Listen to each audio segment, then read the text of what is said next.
All right, we are live. We are running ragged today, but it's fine. Sir, are you ready to go? Let's do this. All right. Okay. Let's podcast alongside Joe Giglio. I'm Joe Ovies inside Eford Studios in downtown Raleigh. Thanks to Empire Properties and thanks to Copiers Plus. Print management, document management, everything you need is up in the cloud for you. It is just past 2 o'clock. We are live on YouTube again in our normal time slot on a Thursday. Thanks to our friends at the Butcher's Market. Check them out online at thebutchersmarkets.com. Should we send Will Wade a gift basket from the Butcher's Market and thank him for all the content that he generated for us from last March to this March? We had a hell of a year, man, from March to March with Will Wade. We appreciate his efforts. We are forever grateful for his time here in the Triangle. I'll say that. You want to start? Let's start with this because I've seen a common refrain on some of the social medias and even in text threads and all different types of generations of NC State fans. Some of them, but all of them upset. Of course. Some of them thinking this is truly the end of the world. But going back to one of my old axioms, man, NC State just can't have nice things, can they? Yeah. Right. I want to explain to you though, like the people who I think it was John Rothstein, like what a devastating blow for the NC State program. Whatever, man. To lose a coach like Will Wade. And what I'm about to do is I'm about to go through as quickly and efficiently as I can all of the issues I've had with Will Wade since the day he was hired. Can you repeat for me one more time? What did John Rothstein say? I'm paraphrasing, but earlier in the day, it was more like, what a devastating, decision for NC State and how difficult this must be to lose a coach like Will Wade. Okay. That was the sentiment, if not the verbiage. Let's start with the roster construction. Okay. He put a team together. He got $10 million, right around $10 million, I was told. Well, that's not the $12 million that he was promised. Keep that in mind. But $10 million, pretty good compared to most programs. It's a top 20 budget. Yeah, Virginia was getting $10 million. Yeah. Virginia found 3 big men. Will Wade found none. Van Allen Lubin was their best big. He's 6'7", 6'8", whatever he is. Did what he could, fought the way that he could. No problems with Van Allen Lubin. But if Van Allen Lubin's the only big on your roster, you're putting together a flawed roster.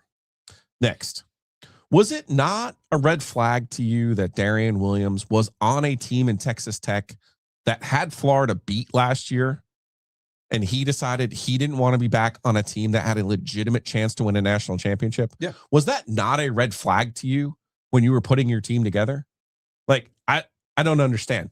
This is the same Darian Williams that Will Wade said with a straight face was a better basketball player than Cooper Flagg during the 2024-25 college basketball season. Lastly, I'm not even going to get into the whole roster other than their analytics told them that Jerry Dang's 3-point percentage in garbage time on a terrible Florida State team would translate to helping them win games in the ACC. Okay? So their roster construction from the no bigs to not being athletic enough to using a centerpiece as a player who did not want to be on a national championship team, but rather would be the highest paid player on a tournament team. Yeah. And then their analytics told them, here's the type of player you should go for. Jerry Dang and his 3-pointers in garbage time on a bad Florida State team. That's roster construction. He failed at roster construction because apparently Andrew Slater's had been already gone. He was ready to throw him under the bus. But the truth of the matter is, I think you're going to come to find out when this is all said and done. Sadly, Will Wade was a one-man Wolfpack at NC State, and he couldn't even wrap his arms around that. But every decision was Will's. All of the yes men on his staff all were there because they would just say yes and nod along to what Will wanted to do. Right down to putting together an extremely flawed roster for $10 million. Start there. Roster construction, F. Coaching, I'm going to give you a C- in coaching. Let's start with the defensive system. Wants to switch on every screen. When you switch on every screen, that leaves players who are small guarding the post. So when players are smaller guarding the post, then you have to help them guard the post and guard the rim. When you have to help, that leaves shooters open. We were told earlier in the season when VCU took, I think, 30-something threes, and if any of them went in, NC State would have lost the basketball game. But they didn't go in. And so that was proof to Will Wade that there are good threes to give up. Nothing about their defensive system, starting with the South Carolina game, made any sense to me. Yeah. 10 times this year they gave up 80 points. They went 2-8 in those games, 1-8 in the regular season. The one win, the last win, was against Pitt in the ACC tournament. Defensive system does not make any sense, will not work at LSU. So good luck with that at LSU. The substitution pattern. Okay. You got Matt Abel and Paul McNeil. You decided after the Miami loss that you were a soft three-point shooting team. Mm-hmm. At no point did you ever figure out during this season, when Trey Holloman was healthy, that Matt Abel and Paul McNeil should be on the floor together. Your job as the coach is to put your players in the best position to win basketball games. When Trey Holloman was hurt against Carolina, when he was hurt against Boston College, Matt Abel and Paul McNeil played on the floor.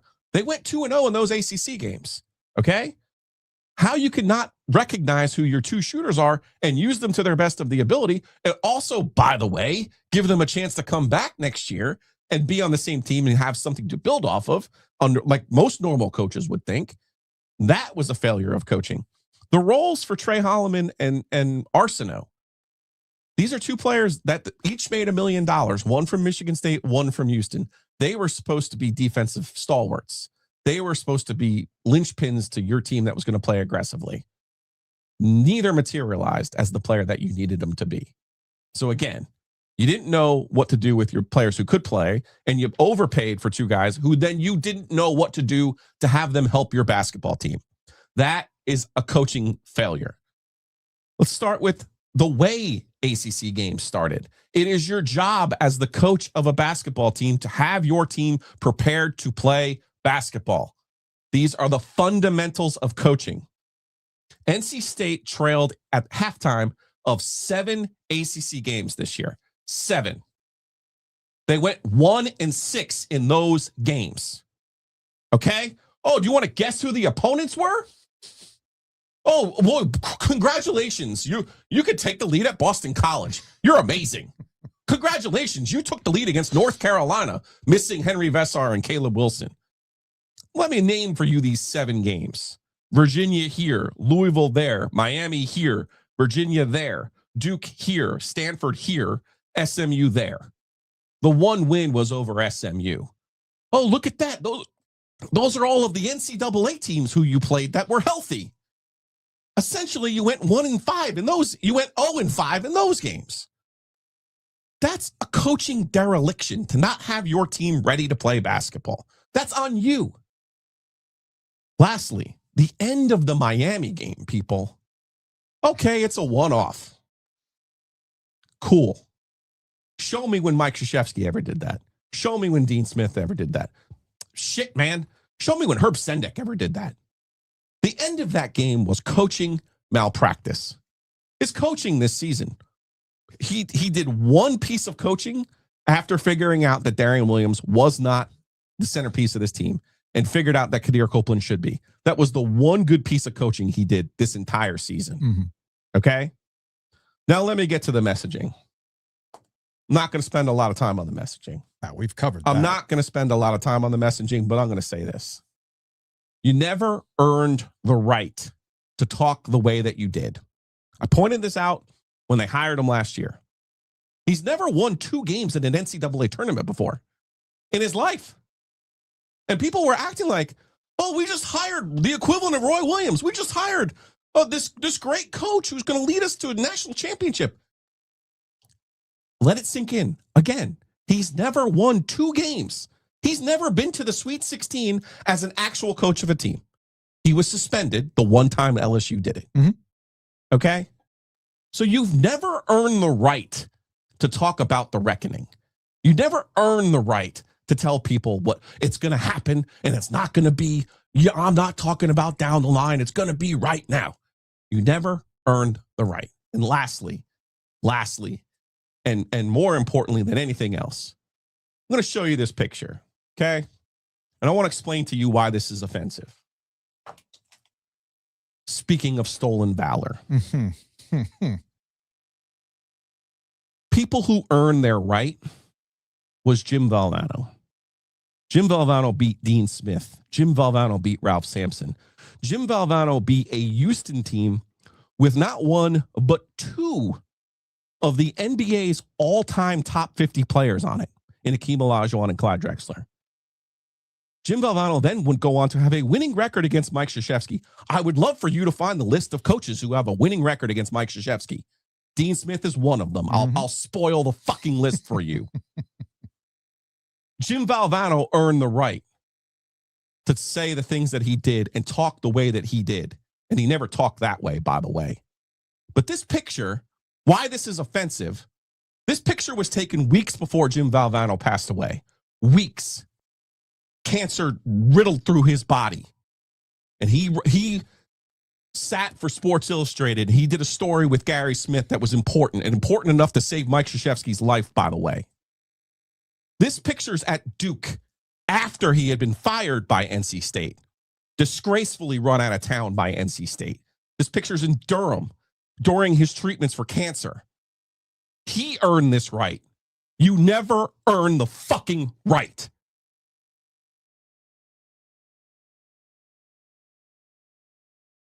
That was good. I have nothing to add to that. I agreed with everything you say. Can I lighten the mood? Give me a second. John Rothstein, the one who calls him the American gangster. We have something new to add to the board. You say you a gangster, but you never none. You say you a wankster, and you need to stop fronting. I'll take the YouTube hit for that one because it's worth it. In fact, I'll play it again. You say you a gangster, but you never none. You say you a wankster, and you need to stop fronting. It's really what it is. Talk the talk, said all the things he said he was going to do, puts himself as a gangster. It's not a gangster. You talk about the yes men. I want to circle back to that because I think that's important with where we are today. The yes men is why he's back at LSU. Okay. And this is the thing I asked somebody. Help me out here. Is Will Wade worth all of this? It was a very simple question. Is Will Wade worth all of this? And the response to me was at LSU and LSU only. Now, think about what is being said there. At LSU and LSU only. Will Wade is not viewed as somebody like this at other schools. Will Wade is not being viewed as somebody you have to make all these moves to get in order to bring him back. This is specific to LSU, where let's look at his coaching brethren right now. Lane Kiffin. You know who else is a wankster? Lane Kiffin. You know who else got mad for being called out while he was at LSU at Ole Miss, and he wanted to be all tough chess guy with a reporter who basically said, hey man, you can't make a wife out of a hoe. He was using that reference, and he got chesty at that, right? Well, who ended up being proven right in that situation? The reporter did. Yeah. Okay. So really, Lane Kiffin and Will Wade, peas in a pod, man, at LSU, a school where they're more interested in being with the right people who play an old game of college sports. Lane Kiffin owns the press conference. He says and does things that go on social media. They get the people going, and everybody eats it up. But what's his actual track record when it comes to winning football games? It's not great. He got left on the tarmac once, for heaven's sake. In all this business about growth and maturity, what did we see? Who else also talked about learning, growth, and maturity when he got the job at NC State? Right. Same thing. Will Wade said the same thing. You're getting the best version of me. Apparently, this is the best version of you, huh? A guy who checked out on this squad, 6 weeks ago? That's the best version of you? Also, the best version of you who releases a statement that I read this initially, and my initial thought was, man, that sure as hell looks like AI if I didn't know any better. Here's the statement. Again, you got to make the point here. He does not run his own Twitter account, so I get that. Who knows where this came from? I get that. I want to take a moment to sincerely thank North Carolina State University. Who the fuck calls it North Carolina State University? Hello, fellow youths. Motherfucker, you were there for a year and you're calling it North Carolina State University? I'm sorry. No. Athletic Director Boo Corrigan and the entire administration for the opportunity to be a part of something special. From day one, everything that was promised to me and my staff was delivered. Oh, there's the giveaway that it's AI, the dash, the M dash. Oh. As an M dash user, I'm very upset about the fact that AI has taken the M dash from me. And honestly, man, I ain't reading all that. I feel sorry for you or don't. You can yada, yada, yada until our favorite part. With all the yada, yada, yada. But you know what I'm seeing here? I don't see anything about the players. I don't see anything about the fans. I don't see jack shit about that. And we get to the end. I will always be grateful for. We were this close. We were so damn close to a forever grateful. So close. Also, yes, you're right.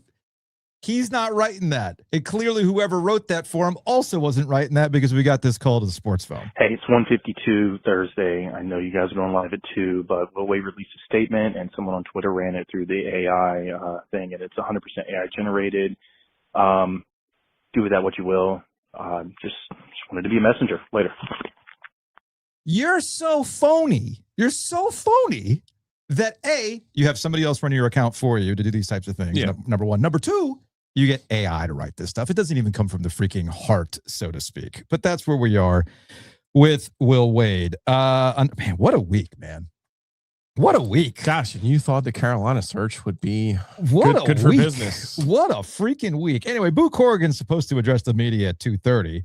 Are you going to let the chopper fly on Boo too, or do you want to wait on that one? Here's what Matt Norlander wrote on Twitter about an hour ago, just over an hour ago, over at CBS Sports. After checking in with sources on both sides, here's the brief why and how of Will Wade's tumultuous exit from NC State and double back to LSU. Wade was seriously approached Tuesday night by LSU brass about coming back. That's the origin point and when it became real. Matt knows I love and respect him as a friend and a colleague, but the quote, that's the origin point of when it became real, is objectively hilarious. Objectively hilarious, given that this stuff goes all the way back to early February with some of the moves that LSU was making. Yeah. As we illustrated on yesterday's show, they put on a master class to get Will Wade back by putting all the yes men that he wanted where they needed to be, right down to Heath Schroyer. So this idea that it became real on Tuesday, man, they were working to get Heath Schroyer. Come on now. We know better than that. Matt continues. Wade went to NC State and asked for an increase in pay for the staff and a significant bump in NIL in order to compete at the top of the ACC. State was not able and or willing to meet that ask demand. LSU became inevitable at that point. I'm not going to dispute what Matt says here. I believe what Matt says here based on my own discussions with some people. But where I will push back on is, when's enough? Okay? Like you talked about the NIL. Ryan Odom in Virginia had a $10 million NIL budget, and they finished, last time I checked, second in the league, and were in the ACC championship game. And they were not in the first four. Won an NCAA tournament game. And they also swept NC State, including 2 times where they put the freaking hammer on them. Okay. So really what this tells me is that, I'm going to interpret this. Will Wade is somebody with champagne tastes. He's a guy with champagne taste when it comes to putting a basketball roster together. Even though there are countless examples where you can build a better mousetrap. You can make a lot with a little, if you will. So I'm finding out, oh man, this guy really had champagne taste. The problem is you took a job at I'm not going to call it a beer budget because NC State's better than cheap beer. I'm going to say NC State is a craft beer budget. All right. You had champagne taste with a craft beer budget. All right. Still both good, but obviously one a little more elevated than the other. Yes. Yeah. So to me, you took this job knowing full damn well you are not going to be able to get your champagne tastes.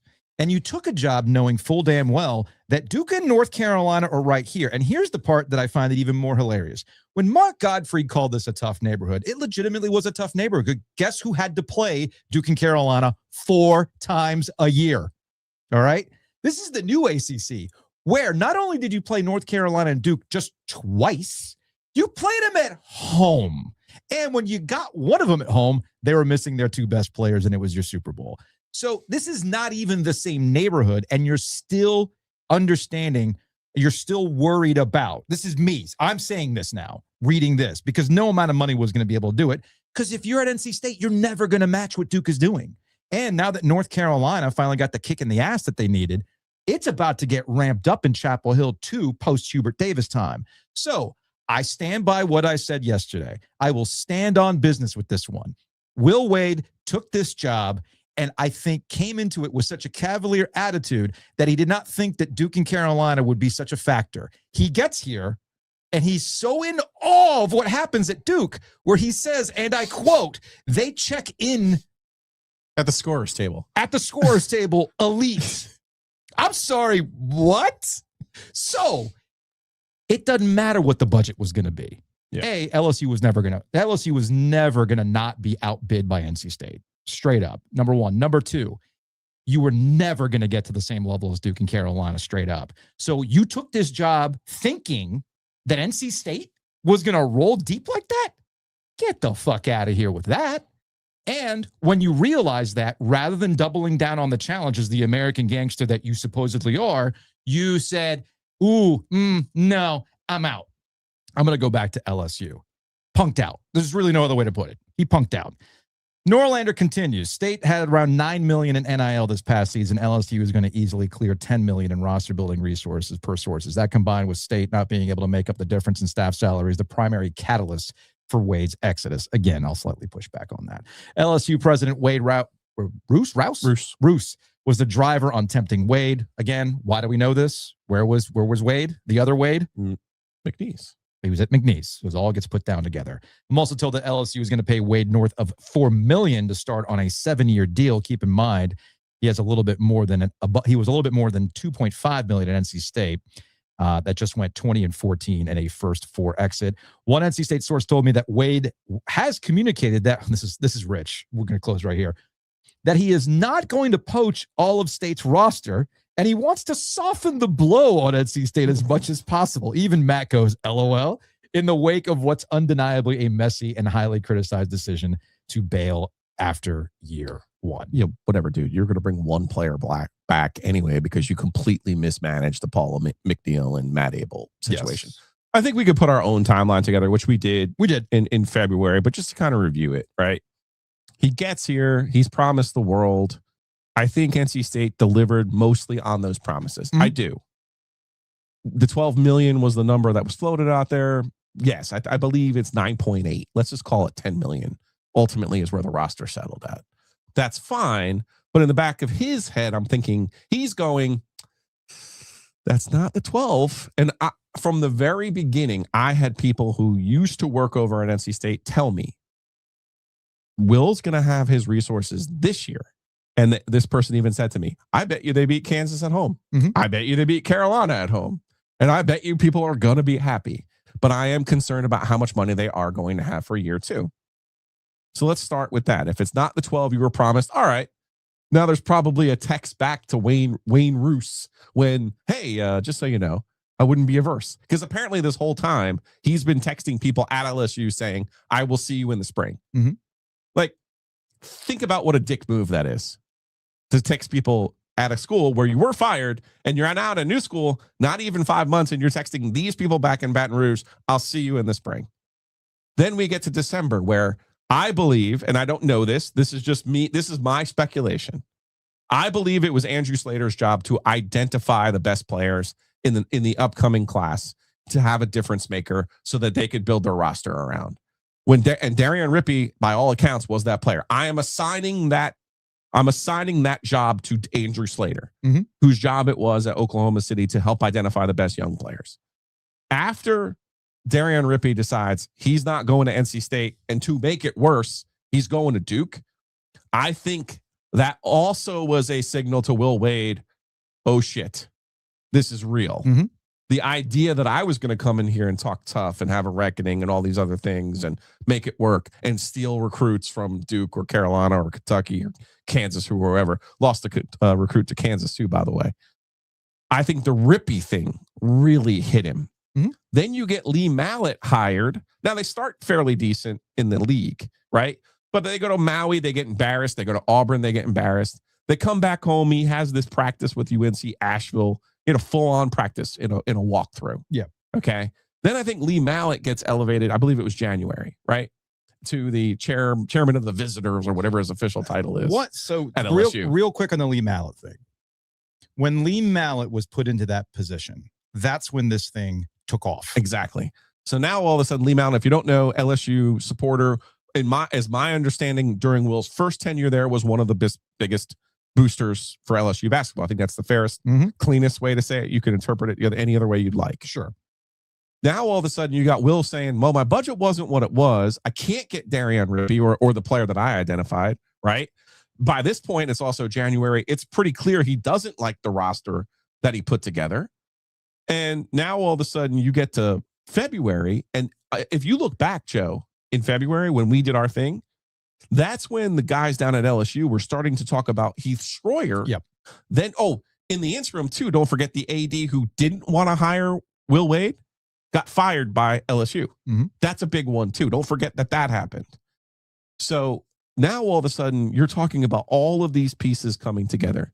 And you're talking about Will staring at the possibility of, I don't know how much money NC State would have had. I'm not going to impugn Brian McMurray or NC State or the collective for any of this. No, absolutely not. And I'm not even saying they held him hostage. No. I'm not even saying they said, I want a return on investment. I'm not even saying that. All of this happens. Then the LSU thing, he gives Shelby Swanson the snarky answer. Is the job open? Yeah. Kind of like the message I got from Heath Schroyer yesterday. I don't have a contract.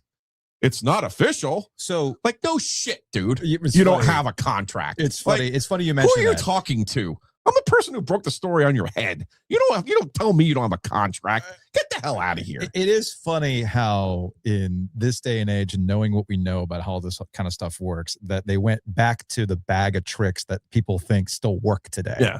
Including is the job open? open? That job was never going to be open until everything was in place. And you notice who got fired not too quickly before this really started taking You notice the out of order operations that happened? Weird how that works. I think all of these pieces happen. My only question for NC State, and now number one, the buyout was gross negligence by Boo Corrigan. I'm sure he's going to say whatever he's going to say about it today. But the fact that Ryan Odom was hired the same day or 2 days later as Will Wade and was hired from VCU and got a $15 million buyout, which is a normal buyout for a first-year coach who should have 5 or 6 years left on his contract. Yeah. And Will Wade's buyout was essentially either $3 or $5 million, depending on how it ended up working out. That's gross negligence by Boo Corrigan. Full stop. Okay. My only question, and if all of these things happen, again, and we glossed over the LSU AD being fired. He was the one last year who said, no, we're not hiring him. We're not bringing him back. Yeah. That's so that was also a big one. That was during the football search, remember? Because the governor is the one who came in, and the governor appointed Lee Mallett, by the way. So the governor is the one who came in and said, we're firing this AD because of, ironically enough, irony alert, the big buyout for Brian Kelly. So what did LSU do? They found the biggest mark on the planet in Boo Corrigan and said, I'll go find a coach who's got no buyout. So my only question about how any of this could have been avoided, and I don't think it could have. I don't. I agree. But when NC State was 9-2, if Brian McMurray went to Will Wade and said, I'm going to give you $15 million for next year's roster, and went with Boo Corrigan and said, we're going to give you a contract extension, could that back when they were 9-2 in the league, could they have pulled that off? I think the answer is still no, Joe. But the way for NC State to be proactive was not what Matt Norlander said and come back yesterday with some sort of, cockamamie offer at the last second. As one of my friends, our guy Josh, said to me, they waited till Will was walking down the aisle to try to woo him. Yeah. At that point, it ain't going to work. You got to go back. You had to go back in the time machine to when you're 9-2 in the league. You're feeling good. You can sell people on that as well, by the way. Mm-hmm. And that's the buyout by Boo, big problem. But I think ultimately where NC State continues to lose on these things is the messaging and controlling the narrative. Yes. Okay. And I don't know what Boo is going to say today, but something tells me he will not be nearly as passionate as I was at the start of this podcast. Okay. And that's kind of sort of the problem. What did he get hired in 2019? Yeah, I think so. It's one thing not to be Debbie Yao, but at some point you have to stand up for NC State. At some point, whether it's, the College World Series, whether it's any of these other issues with the ACC, whether it's now losing your coach after 1 year. I'm sorry. Boo's talking to the media right now, and apparently this is according to where's this coming from? Did Boo really open up the press conference today saying Wolfpack ain't for soft people? Did he really do that? I have no idea. Apparently he did that. Apparently I was surprised, and I was as shocked by anybody else. I'm disappointed for our athletic department. I'm disappointed for our fans. I'm disappointed for the university, and we are here today. I'm gonna hopefully at some point somebody will clip that so I can actually believe that that's how he opened up the press conference, because that would be, hold on a second, James Henderson over at Inside Pack Sports is tweeting through it right now. He said, Boo Corrigan, there was no reason for me not to believe the words coming from Coach Wade. I was shocked as anyone. I'm disappointed for the athletic department. Now that is the other part of this. Okay, this is what I wanted. They could have gone to him in February, and they might have gone to him in February and said, hey, we're going to do this. We're going to do this. The people I've talked to over there and my NIL, Wolfpack sources on this one, they all were kind of stunned that he told them one thing and then turned around and did something else. Yeah. But I think that is the nature of Will Wade, right? Like, oh, there's a scoundrel who's being a scoundrel and doing scoundrel things, and you're surprised, Like, that was always kind of like, they hired him. Randy Woodson, he spent a lot of money on that NCAA case. Like, Randy Woodson could have spiked this thing last year. I'm not blaming them for hiring Will Wade. I'm just saying, like, there were enough flags out there for people to say, hey, and if you're going to go for his word where he says, hey, I'm a changed man, you're getting the best version of me. The most common thing I've heard from on the NC State side, and now, of course, Boo saying it, is everyone believed him. Right down to yesterday, Brian McMurray was texting people saying, oh, we're still good. We're still good. So I'm glad you bring this up. Noah Fleischman, he had tweeted this out. Boo Corrigan said he didn't know this would be the result until yesterday morning. Come on, dude. That Will Wade was headed to LSU. This is new information. Wade did skip a meeting with Corrigan yesterday. He no-showed it, apparently. There was another meeting he did go to. So apparently he had already made that decision, which gets back to what we were saying about how do you go about these things back in February, right? Yeah.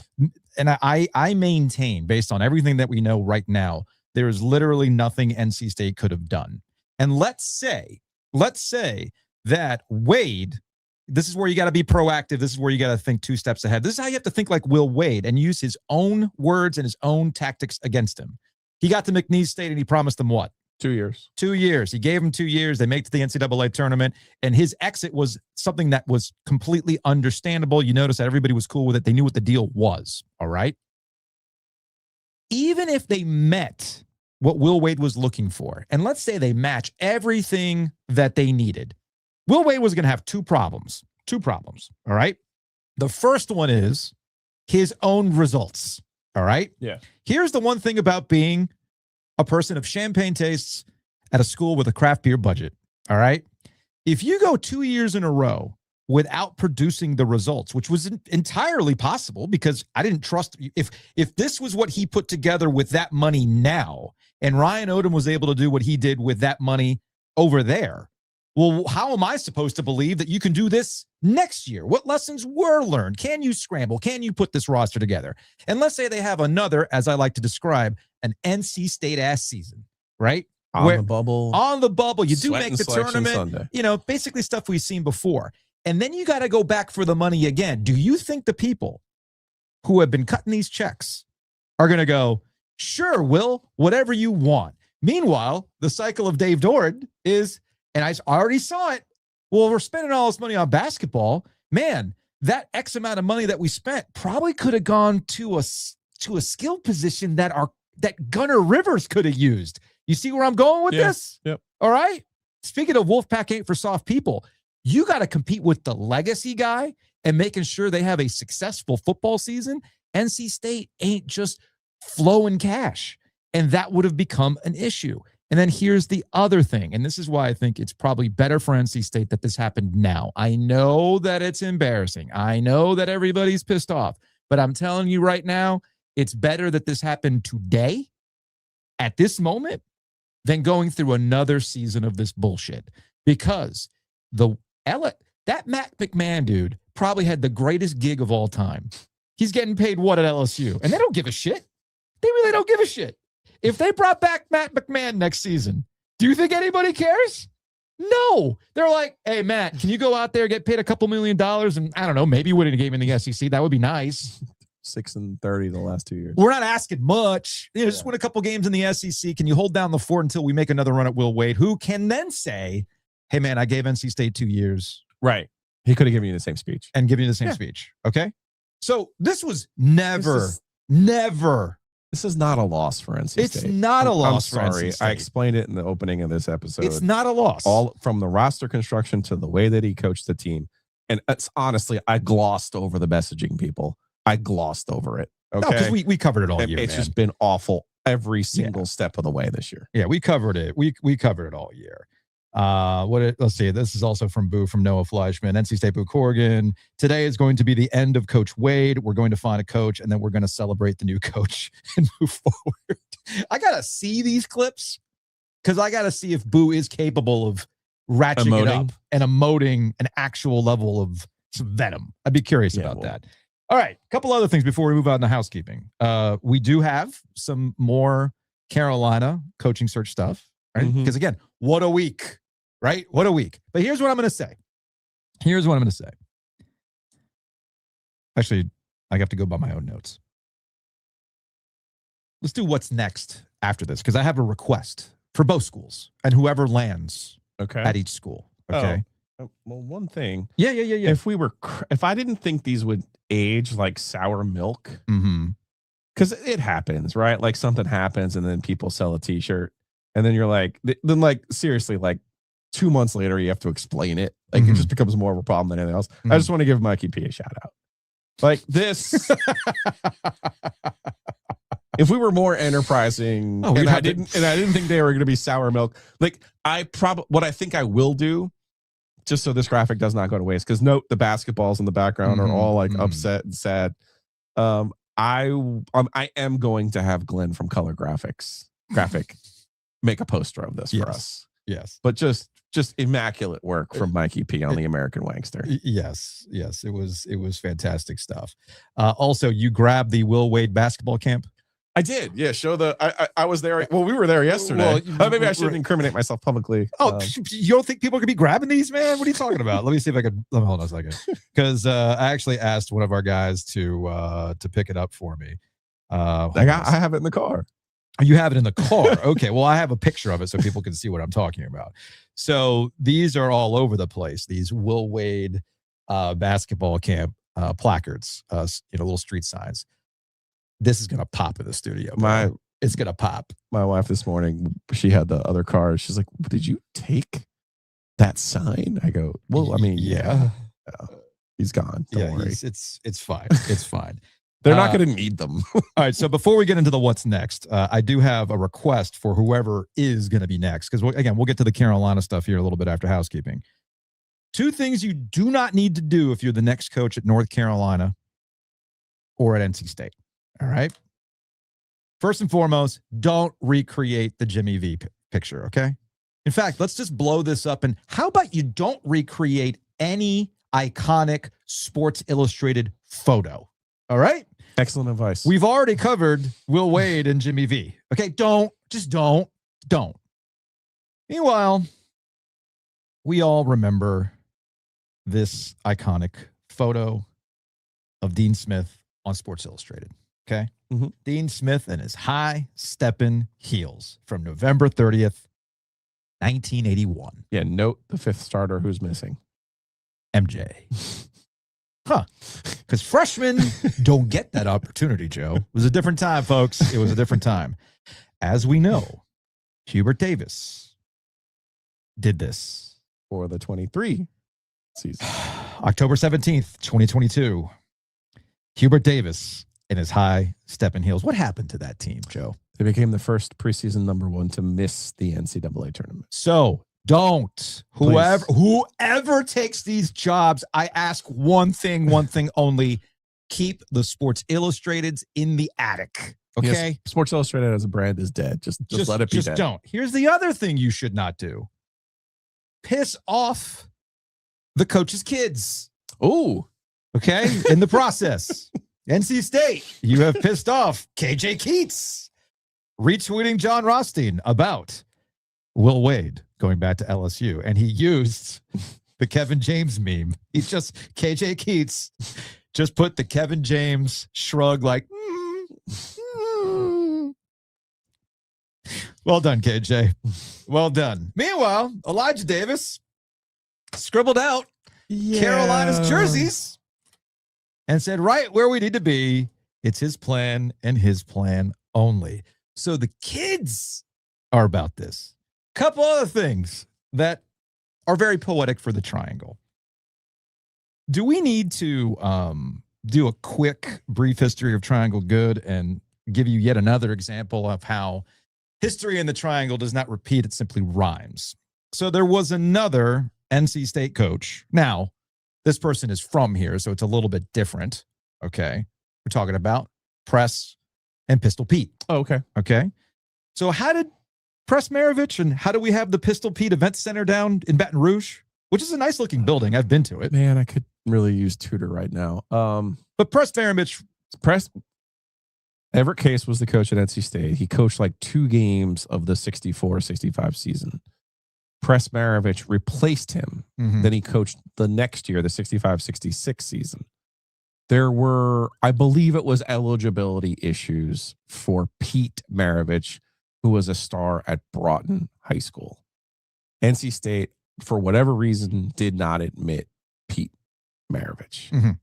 So instead of sitting out as a Prop 48 or whatever the rules were back in 1966, LSU, we'll take your coach and we'll take the star recruit, his son, who then went on to become the leading scorer in the history of the NCAA by such a margin. Yeah. That it will never, his scoring average will never, ever be topped.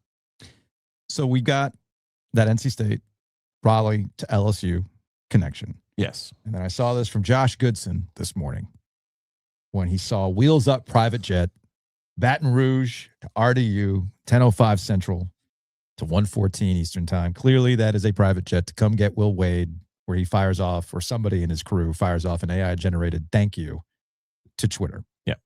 This is important because we're right back to tracking planes. And never forget, 20 years ago. Guess who invented that shit? 20 years ago. Gosh, we're old, dude. We are so freaking old. The Air Hog. Air Hog 1 was in transit trying to find the next coach, which gets us to history does not repeat. History rhymes, Joe. 20 years ago when NC State fans were, including me when I was working at 850 The Buzz, trying to keep track of what was going on with the NC State Herb Sendek 6, the Sidney Lowe 6. There was, John Calipari, who also famously looked at the neighborhood and went, nah, I'm good. I don't want to deal with this shit. But it was I can do better. That's what it was. There was that too. And he is in Kentucky, man. Yeah. Like, I'm not going to fault him for that. But remember, he did show up to the building, and this is back when webcams were a big deal. And they had a constant 24-hour webcam feed of, at the time, the RBC Center, right? And the lights suddenly came on, and everybody freaked out, and there was John Calipari, right? And of course, everybody started tracking Air Hog 1. Wendell Murphy's plane. Where are they going? Where's Lee Fowler taking us next? Okay. Who did NC State fans want in 2006, Joe? Where was Air Hog 1 occasionally going? The apple of their eye. Yes. Was Rick Barnes at Texas. Aha. Rick Barnes is now at Tennessee. Rick Barnes is not going to take the NC State job.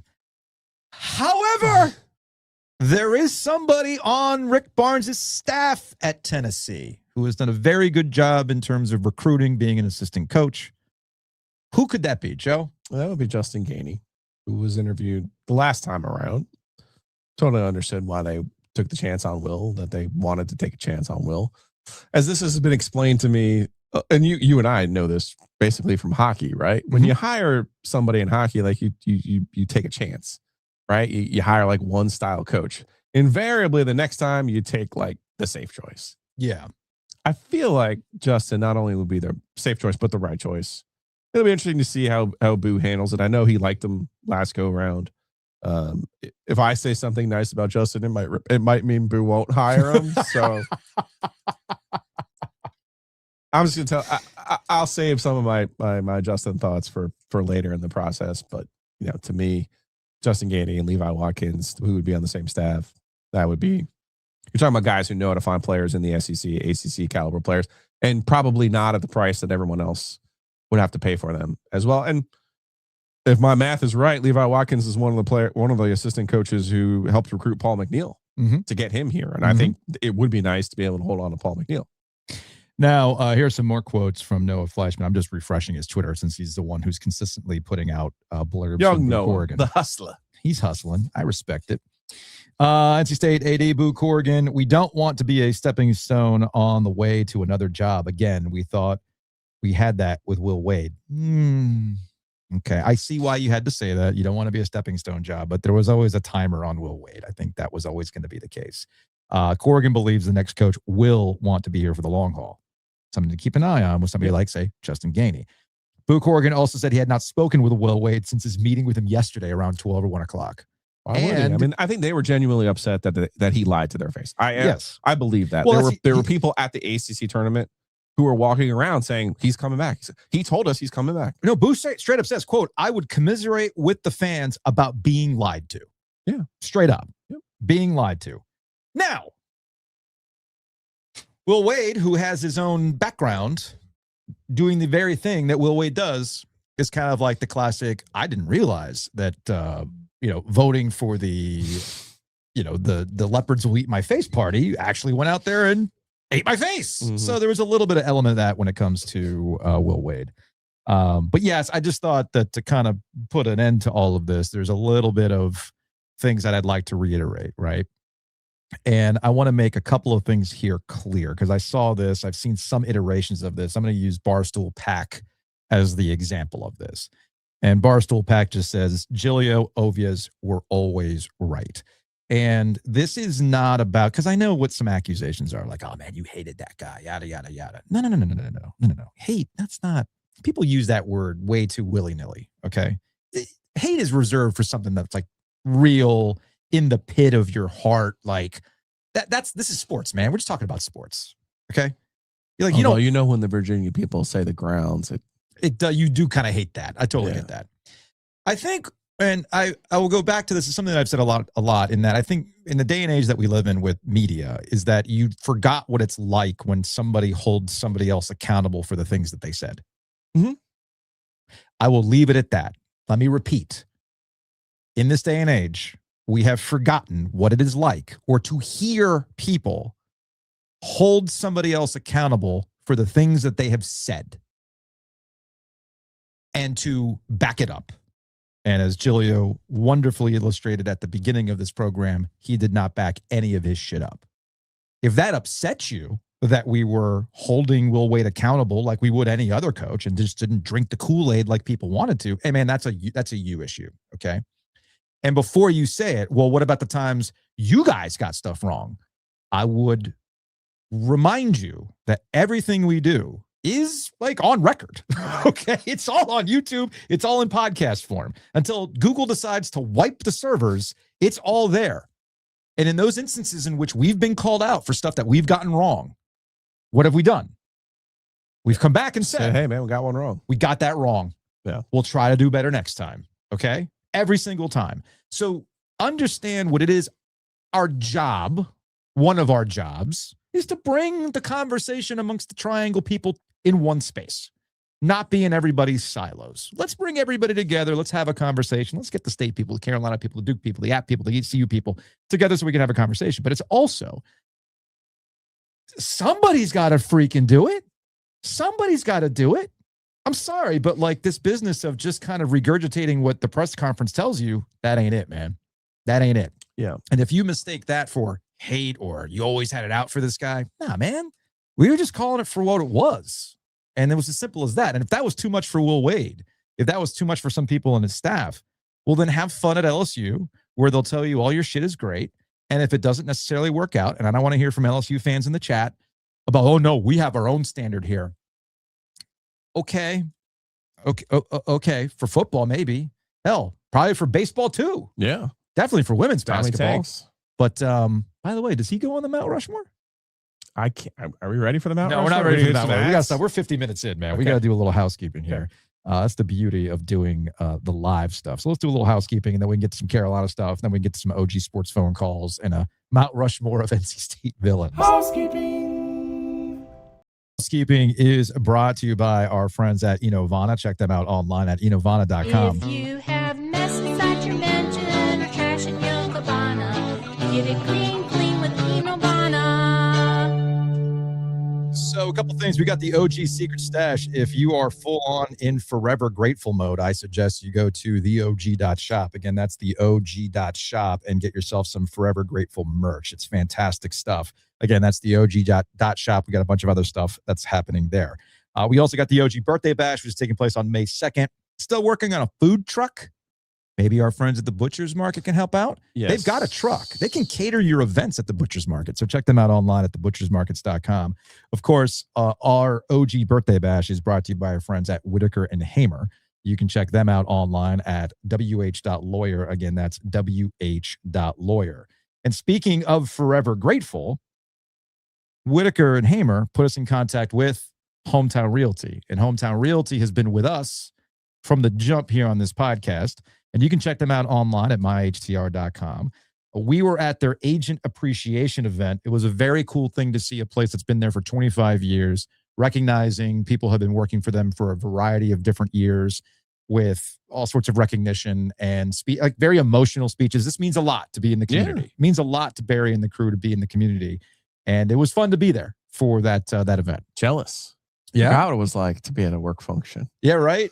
Well, remember the OG Birthday Bash is kind of like our work function. You're right. You know, You're right. we get the people to show up. We have a good time. But you did it. You did it. I asked you, hey man, can we sell this thing? So we were at Drive Shack for the Hometown Realty event, and I said, all right, man, it's time to do it. So here we go. Celebrating 25 years of Hometown Realty. 25 years, Will Wade could never. Now watch this drive.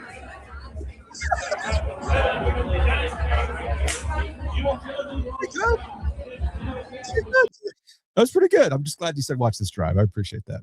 Watch this drive. Thank you for playing along. Hey, here's you know what I forgot to add to the whatever. Thank you, Bobby. Yeah, it was honestly, it was a great afternoon. No, seriously, I'm jealous. Like, I'll tell you what I'm jealous of. Mm-hmm. They care about their employees. You know what I mean? I'm telling all of you listeners out there right now, you don't understand it until you work for someone who doesn't respect you. I'm not talking about getting fired. I'm talking about actually working somewhere and they just flat out don't respect you. I at the News and Observer, they always respected me. When I left the News and Observer, I worked somewhere where they did not respect me. And I didn't even realize it until it was something that was gone. And you could see the way that they care about their employees and their team. They are a team. They're a family. They're in our communities, especially in the eastern side of the state. Honestly, and as I joked to Barry, I'm sure you get a lot of people with their Netflix real estate degree who think they can do all this stuff by themselves and save 3% or whatever the vig is. It's like, nah, dude, get yourself, give yourself a chance to maximize your number one profit, which is your home. Now, I did say there are a couple things that I hope that the next coaches that come to North Carolina and NC State don't do. Third time's the charm, though. Here's one thing I want to see happen. Third time's the charm. Okay. All right. The next NC State coach is going to have a banging ice cream flavor, and it's not going to be the end. Okay. Jared's in his feelings. I get it. Yeah. But understand that when they did the road ice cream promotion, okay. When it's on the road. remember the ice cream thing was a thing, and it was there. It worked. I mean, all the road ice cream happened in 2024 with the ACC tournament and the Final Four run, right? Not necessarily the last year. It's fine. And then there was like a Will Wade cone. Yeah, well, that's in the dustbin of history. Actually, hey, Jared, can we get one of those billboards, the little sandwich boards with the Will Wade cone on it? That might seem in poor taste because he was trying to raise money for cancer. I know, just keep it. I know. We have the camp. We have the camp. Okay, good. The next coach, though, nails it with the ice cream promotion. Okay. Nails it. I have faith in Jared. Look, all jokes aside, Jared's a real one. He's in the community. They've been supporting sports all over the place. Go get the Two Roosters ice cream. Go get the Slavin Sunday, which is going to be in prime demand as we get into the playoff time. So check out tworoosters.com. Again, that's tworoosters.com. Maybe you need a little retail therapy, right? You're just like, man, I'm just mad. Let me go like distract myself. May I suggest you just go to Bailey's Fine Jewelry. Mm-hmm. Now, the Bailey's Fine Jewelry in the Village District has the Fox and Bailey watch shop. It's just a good hang. It's very neat to see all of these timepieces. I mean, we're talking some really, really cool and vintage, hard to find pieces. But they've got bourbon. They've got records. It's just a cool hang, man. So head out to BaileyBox.com. Check out Fox and Bailey Watch Shop in the Village District. Also, big thanks to Roback. Check them out online at roback.com. Use that promo code OG20. Again, that's OG20. You can save 20% off your order at Roback. They've got their collegiate hoodies. You know, you ready? Whoever the next coach is going to be at Carolina or NC State, you're going to be all filled up with pride. You're ready to go. Go buy one of the hoodies. We got to get Barry some Roback. Okay. Yeah. I'm down with that. You think we can get them a custom? Something we can do. Something to think about. Just saying. I got my zip on today. I got my hogs on today. Hey, look, I'm Robacked out. I'm Robacked That's out. Roback too, which might not look like it. I got Roback. I got the Roback white tee under this. I've got the Roback shacket action going on here too. So head on over to roback.com. Use that promo code OG20. And if you are a new coach coming to the area and you're going to be buying a house and they took all the blinds and the shades and all that kind of stuff, hey, may I suggest you hit up Bloom and Blinds? The blinds? I don't know. Maybe the blinds were in disrepair. I really don't know. Hit up bloomandblinds.com. Blinds.com. 919-900-9815. Hey, we've seen some coaches. Hey, look, Jimbo Fisher put the Christmas tree out. Maybe Will Wade's just like, I'm out. Somebody's thinking the blinds with somebody said, like, I think it was either in the YouTube chat or through social media saying, like, I didn't live too far from Will Wade. The lights have been off in that house for days. It's like, okay, fine. Whatever. But anyway, making sure that nobody can look in by getting like the blackout shades with Bloom and Blinds. 10 or more window treatments, you're going to get 10% off from our friends at Bloom and Blinds. Again, 919-980-9815.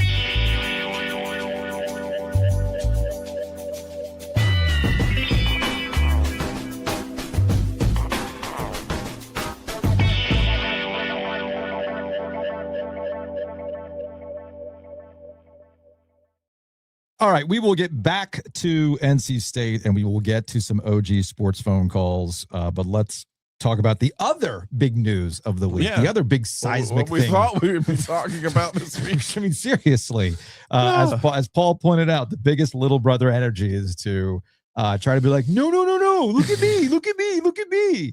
That's what NC State did. But here we are with the UNC search. Can I just say that we didn't have to do the Brad Stevens thing, did we? Because you saw like, oh no, Brad Stevens. Did we really need to do this? Can we be serious for a moment? Come on, we know better now. Why do we go through this stuff? Also, why do we have to take what Stephen A. Smith says about the UNC job as though it's newsworthy? You know, Stephen A. Smith says that Kenny Smith should get the job. Can we just be adults here? Can we actually have a serious conversation who's going to take over at UNC and not get lost in the fan fiction, the fantasy bookings that some people want to have?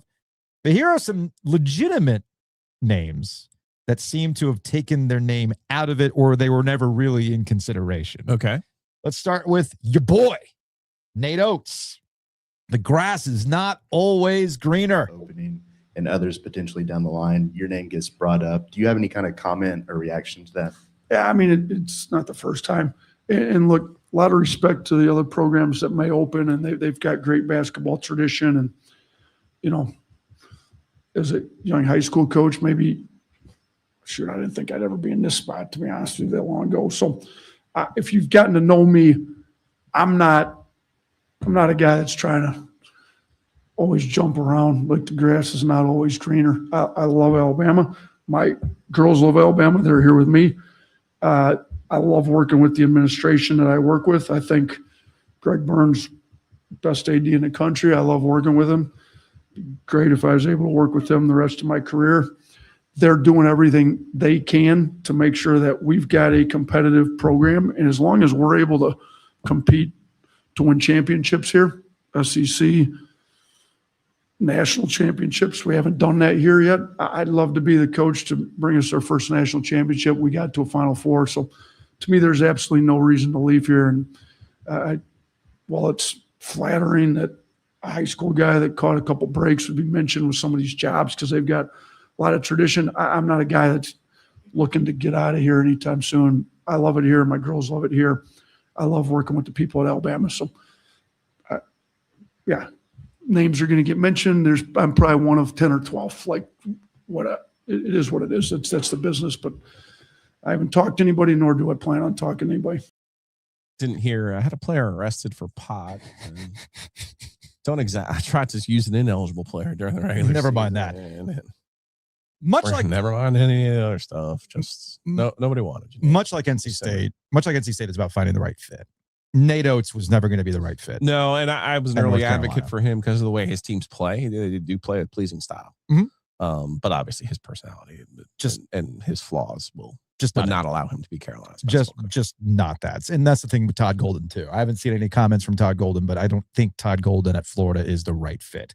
Which gets us to one. I disagree, but that's fine. That's fine. Which gets us to TJ Otzelberger over at Iowa State. Is a guy who's got he's one of the hot coaching candidates. Yeah. Here's what he had to say when asked about the UNC job. All right, let's do that. First, I'd just like to start by saying any speculation with me and any other jobs or opportunities is not true. The coach of the Cyclones, thrilled to be the coach of the Cyclones. And what I can say to you even more as we move forward together is the alignment on our campus with Dr. Cook, Jamie Pollard is amazing, and we're thrilled and excited about our future together. So really appreciative and grateful to Jamie Pollard and David Cook and conversations we've had. And so just excited about our future. So that's topic number one. There's no questions about it. There's nothing to talk about. There's nothing else to answer. That's the truth. Second, in pertaining to Joshua Jefferson, he's working tirelessly. Okay, that's enough of that. What did you hear there, Joe? I mean, I'm TJ Otzelberger. I have a hard time believing he would turn North Carolina down. I don't think it's a matter of turning North Carolina down. I think what it tells me is that he's not really up for consideration right now because Kansas, why wouldn't he take the Kansas job? Well, that would require Bill Self to step away. Yeah, that's not official. There's been a lot of smoke around Bill Self, but there's nothing official yet. And I know you got a theory about Bill Self. He could go full Dean Smith and retire a week before practice is going to start, so that Jacques Vaughn will have no choice but to have Jacques Vaughn replace him. So, I think Otzelberger is a guy that you could fall back to if necessary. So, it's really what it comes down to for North Carolina right now are two people and two people only. Okay, Tommy Lloyd at Arizona and Billy Donovan currently with the Chicago Bulls. Let's get you to Tommy Lloyd and what he had to say about, and again, he has to be asked this. He knows This is coming. This is at the March Madness. They play tonight, right? Against Arkansas, right? So here's what he had to say about the possibility of the UNC job. Hoops HQ, maybe you're glad I'm going last, but you may have heard there's an opening in Chapel Hill. Your name is being bandied about pretty prominently. I don't know if you want to make news or address that too specifically, but I would think at a relatively early point in your head coaching career, the fact that when the best jobs in America open up, your name is thrown into that must be pretty nice. So take that anywhere you want. Oh, wow. Well, thanks. I preferred the first question about Mixmaster Mike. What I'll say, Seth, is I already have one of the best jobs in the country. And one thing we talk about in our program all the time, and I think I've gotten better at, and I think our team's been crushing it this year, is just the ability to have full focus and be present in the moment. And so I think we have a great team. I think we have a chance to advance in this tournament game by game, but I'm not delusional. I know we could lose tomorrow, but this team deserves my full focus. So there's not one thing that is going to knock me off my path. I'm 100% focused on Arizona basketball and this program, and I can't wait till the ball gets thrown up tomorrow, and then can't wait to try to figure out a way to come out on top. So again, that's Tommy Lloyd at the NCAA tournament press conference ahead of the Sweet 16. Perfectly acceptable answer, but that's not him saying, yeah, no. I'm definitely going to be Arizona's coach next year. Yeah, that makes a lot of sense. Now, let's talk about Tommy Lloyd specifically.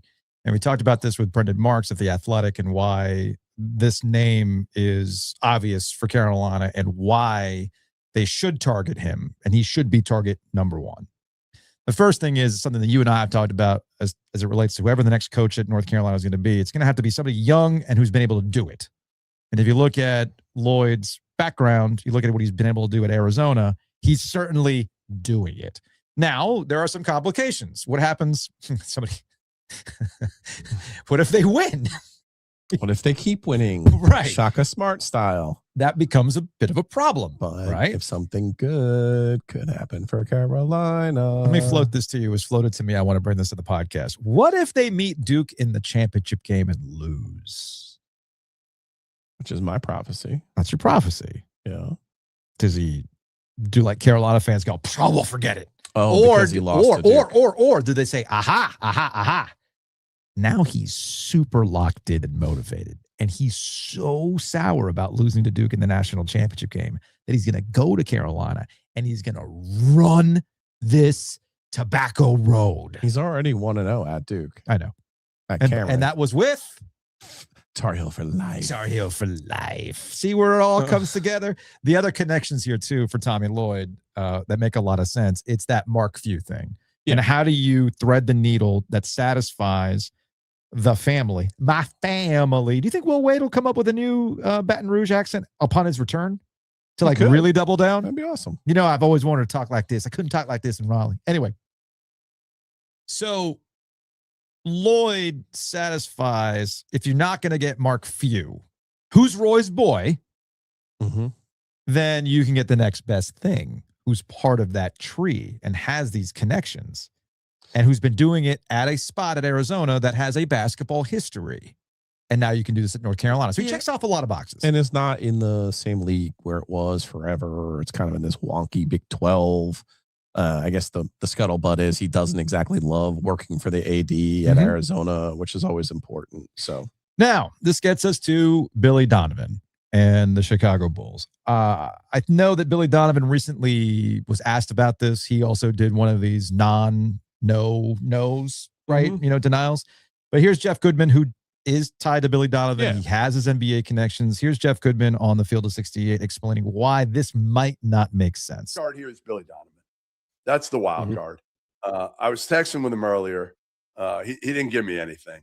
I think, again, Billy's a very loyal guy. Very loyal. I've said this over and over. He's the coach I miss the most that has left college basketball, whether it's the guys who retire, whether it's the guys who left for the NBA, whoever. You know, the Bulls stink. We know that. He's got a lucrative contract with the Bulls right now. Reinsdorf has been very loyal to him. I think in turn he will be loyal to Reinsdorf. But, however, there are a ton of people in Billy Donovan's circle right now that have told Billy Donovan, get the hell out of there. Get out of there. You can't win with what they've given you, with what Arturas Karnisovas has given you in terms of talent. So go to Carolina and have a chance to win the whole thing again and change your legacy a little bit from, you know, again, being a coach in the NBA that for a long time just hasn't had enough to be able to win at a high level. So the question is, again, would Billy Donovan leave mid-contract? Would Reinsdorf be okay with it? You know, I think if he went to Reinsdorf and said, "Hey, I got this opportunity here, and I'd like to take it," and Reinsdorf said, "All right, I can get out from under your very lucrative, I think it's like close to $10 million or something like that a year deal," then Billy might do it. Because again, I think he's got a lot of people right now pushing him, telling him, "Hey, go back to college now, go to an elite level job, and you can run this thing." All right, so that's Jeff Goodman on Field of 68, and what he is talking about, obviously, is a direct conversation he's trying to have with Billy Donovan and also people around Billy Donovan. I have had two people who are in NBA circles before this even got to the point where it is today say, "Hey, keep an eye on Billy Donovan." And I went, "Is this just like no. There's something to this from one thing and one thing only." Because my understanding, or at least the way it was always portrayed to me, is that Billy Donovan, much like Brad Stevens, like, man, I did the college thing. I'm in the NBA. I'm at the highest level. It's an insult to think that I'm going to go back to college. Okay. But apparently the North Carolina job is one job that he actually would consider to come back to college for. Now, I did a spot with Roy Philpott and our friend Roddy Jones on SiriusXM today. And Roy, I commend Roy because he went, and I even said this to him on SiriusXM. I'm like, yeah, you framed that like a sports talk radio setup. Like, you're just not sold on Billy Donovan. And essentially, like, the game isn't where it was 15 years ago, which was, I think that was the last time Billy Donovan coached, right? 10 years ago. Was it 10 years ago? 14, 15 season. Okay, thank you. So it's not 10 years ago, right? A lot has changed. It's not the same game that you were running back in the day before you left for the NBA. And I said, yeah, that's true. However, college basketball has never looked more like the NBA than it does right now. Okay. And if you were to truly modernize at Carolina and be NBA light, which is exactly what Duke is doing, by the way, with John Shire and how they're set up. Duke is the most NBA light-like basketball program going today, right down to how they operate, who they hire, and everything right down to, like you like to say, yeah, there's the revenue share. Yeah, there's an NIL budget. But also, we don't know what that true number is because we don't know about the corporate support that goes along with it, right? Think of it like coaching compensation. Yes, you have the official line that comes from the university, but you're not putting the total compensation package together from the university. You're putting that with the shoe company, the apparel deals, the Learfield sports media deal, all that kind of stuff. And that's how you get to a total compensation package. So Duke is doing this very, very well. It's just hard to nail down because they're a private institution and they're also locked tight over there into how they talk about these things. So before you immediately dismiss Billy Donovan, NBA guy, it's not the same college basketball landscape that you were in.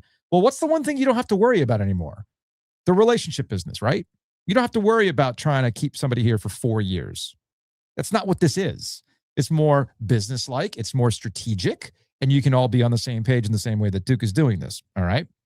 So I do think Billy Donovan, A, there's clearly smoke to it. B, it's not something that I would dismiss outright simply because he's been in the NBA. This is not a 1-for-1 of Bill Belichick getting the job to coach football. It's not the same thing. Not the same thing. And I get that he's 60, but hey, man, we're living a lot longer these days. And he's a young 60, Joe. He's a young 60. I think it would be a mistake for North Carolina to hire Billy Donovan. But here's another thing. Before you continue, let me add this because maybe this is where you're going. Billy Donovan at 60, maybe he's on a long-term solution. Okay, that's fair. But this gets to your point about the NBA-ification of where we are with college basketball. And if Billy Donovan can be used if he can be used right now to modernize college basketball at Carolina and have it set up for the next guy in over 5 years' time, I say you take it. Yeah. Why is JC calling when he knows we're live?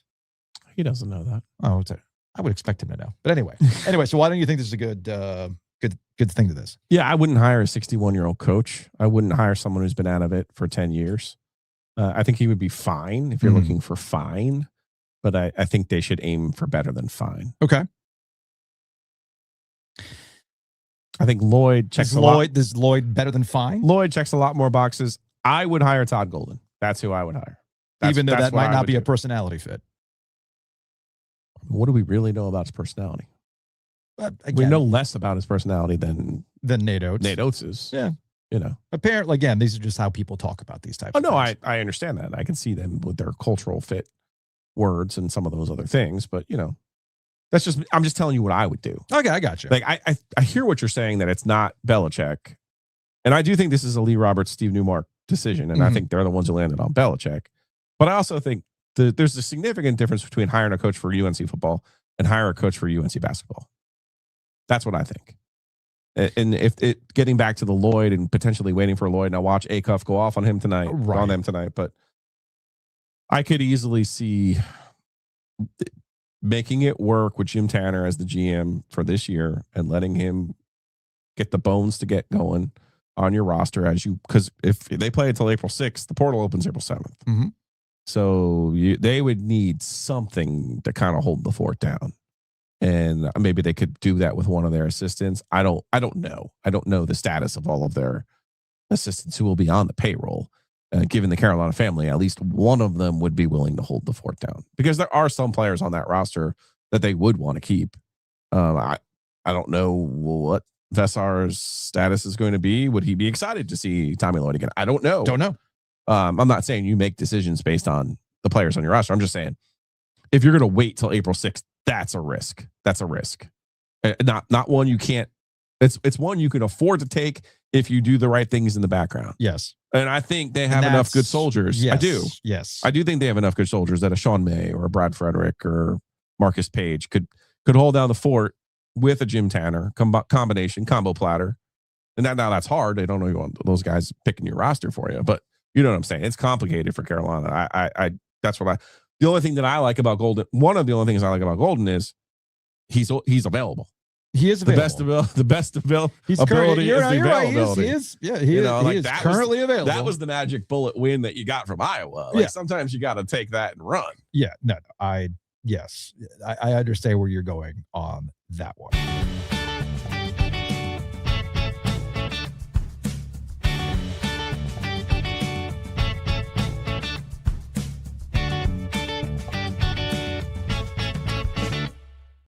Big thanks to Mosquito Authority and Pest Authority. You can check them out online at bugsbite.com. The pollen is out in serious force. My eyes are gritty. I'm coughing randomly, but this will all subside. But then we get the next thing. I can handle pollen. What I cannot handle is mosquitoes ruining my ability to cook out and enjoy my backyard. So hit up bugsbite.com. Start those mosquito treatments today. You pay as you go. You can bundle and save with Mosquito Authority and Pest Authority. Speaking of saving money, our guy Matt Davis over at State Farm is going to save you money.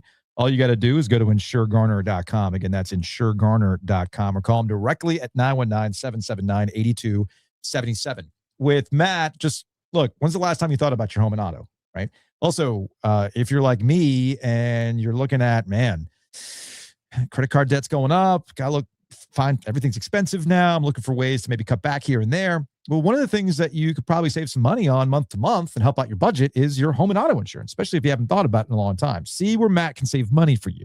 So hit him up today, insuregarner.com or 919-779-8277. Speaking of money, is your money right? Got a fractional CFO? Ooh. You got taxes ready? You got new talking points from our guy, Chris? I do. Go to brassfieldaccounting.com and find out more about a fractional CFO, and specifically for our OG listeners, guess what?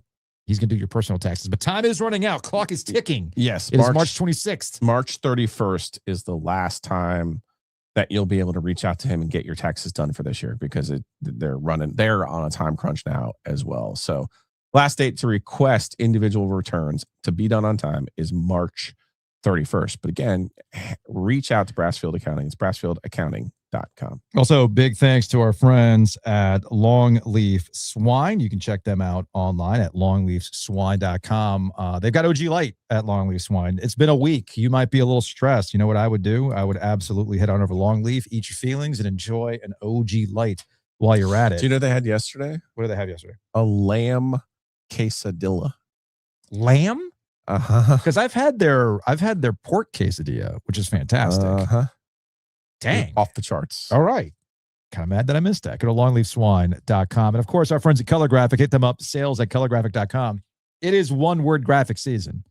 Hired, fired, Wade gone, all that kind of fun stuff, right? Forever grateful. It's all there. Color Graphic helps us out, including Joe's Forever Grateful shiplap bridal font behind him. Yes. You know, it's perfect. It's perfect stuff. So check them out online. Hit them up via email at sales@colorgraphic.com. Again, that's sales@colorgraphic.com.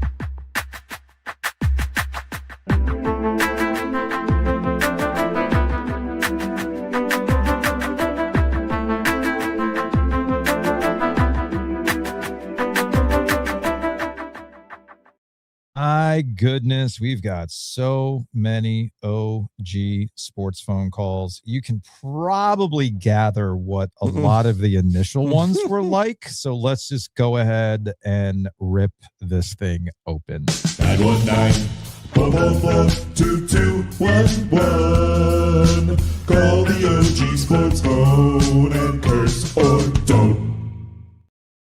All right, let's go to 828. Good afternoon. Fuck Will Wade. Goodbye. You want to keep this thing going? 919. Keep going, yeah. Hey, Will Wade, with all disrespect, go fuck yourself and never talk about us again. Okay. How about a 704? A soft, overrated, pretty boy, a bitch.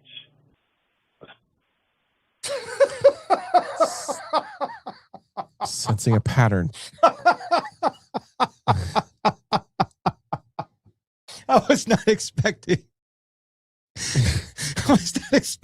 the Michigan 30 for 30 to make an appearance. Let's go to a 336. In the words of Curly Bill from Tombstone, this is what I got to say to Will Wade. Well, fucking bye. The fucking part was added. You know what I'm going to do? I'm not going to get mad. State was just played, and we should be mad. It's one of the hardest lessons you'll learn in life, and it continues to happen as long as human beings exist, I'm afraid. Well, for Will's sake, he better not fucking fail at LSU, because he will have an asterisk by his name going forward. No school will consider him without some deep investigation into his real personality, if you can even do that. So it goes.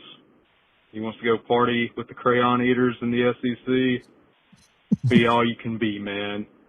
Like the guy said on the show, you're no gangster. Get the fuck out. Justin Gainey, anybody? Anyway, see you guys. You say you a gangster, but you never none. You say you a wankster, and you need to stop fronting. A lot of fronting with Will Wade. All right, let's go to a 404. Hey, this is Andy in Annapolis. Want to talk about Boo Corrigan, not Will Wade. Everybody else is going to talk about Will Wade. But I called this over a year ago, I think, on the line here. Boo Corrigan got the job at NC State, not because he's a great athletic director, because Army football turned around. Why did Army football turn around? Because they hired a Navy coach who had coached under Paul Johnson, who found his success under Paul Johnson, and just copied what Paul Johnson did. That doesn't take a big brain. Boo is in way over his head at NC State. He doesn't have some existing coach's protege to hire to come in and copy what he did. He's not going to go hire, North Carolina's assistant coach to come in and run this show, because that shit ain't going to happen. He had that to fall back on at Army. And the entire time that he was at Army lost to Navy in the overall competition of sporting events year after year after year. The guy's a fraud, and he's got to go. Boo Corrigan, way over his head. He needs to go toil around in the Patriot League again. Maybe someplace like the MAC or the Sun Belt would be where he finds his water level. But NC State's got to get rid of him. This is a black mark on the school for him to have just gotten completely clowned by Will Wade like this. Thanks. All right, so a couple of things that I'm not going to necessarily disagree with what a lot of the caller had to say. I'm not going to necessarily disagree with the earlier conversation we had with Boo Corrigan. And who knows, maybe this radicalizes Boo Corrigan. Maybe this whole experience radicalizes Boo Corrigan. Everybody runs their own race. Okay. Everybody runs their own race. And these types of experiences can change you and how you go about your career. So I'm going to give Boo Corrigan a little bit of grace here. However, where I will agree with the sentiment is this. And it gets back to messaging and it gets back to being proactive. And if there's one thing that has been a huge failure at NC State under Boo Corrigan, it has been being proactive. To reiterate what we said earlier, if there was a time to go back to Will Wade and renegotiate, to meet his demands or meet his needs or get ahead of it, that was back in early February when you were, 9-2 in the ACC, and the conversation around LSU and Will Wade had started to bubble up because they were doing things, moving the pieces of the board around to make this thing happen for them. And if it wasn't going to happen this year, it would certainly happen next year because they had no real reason to move on from Matt McMahon unless Will Wade ultimately told them, no, I'm never coming back. So clearly he didn't. And even if Will Wade agrees to come back for another season, with LSU lingering in the background, you at least buy yourself another year. And then you can then start doing back channel conversations and being proactive and looking ahead as to where this thing might go if Will Wade decides to go back to LSU. Because that was never going away. I want to be really, really clear of what I'm saying here.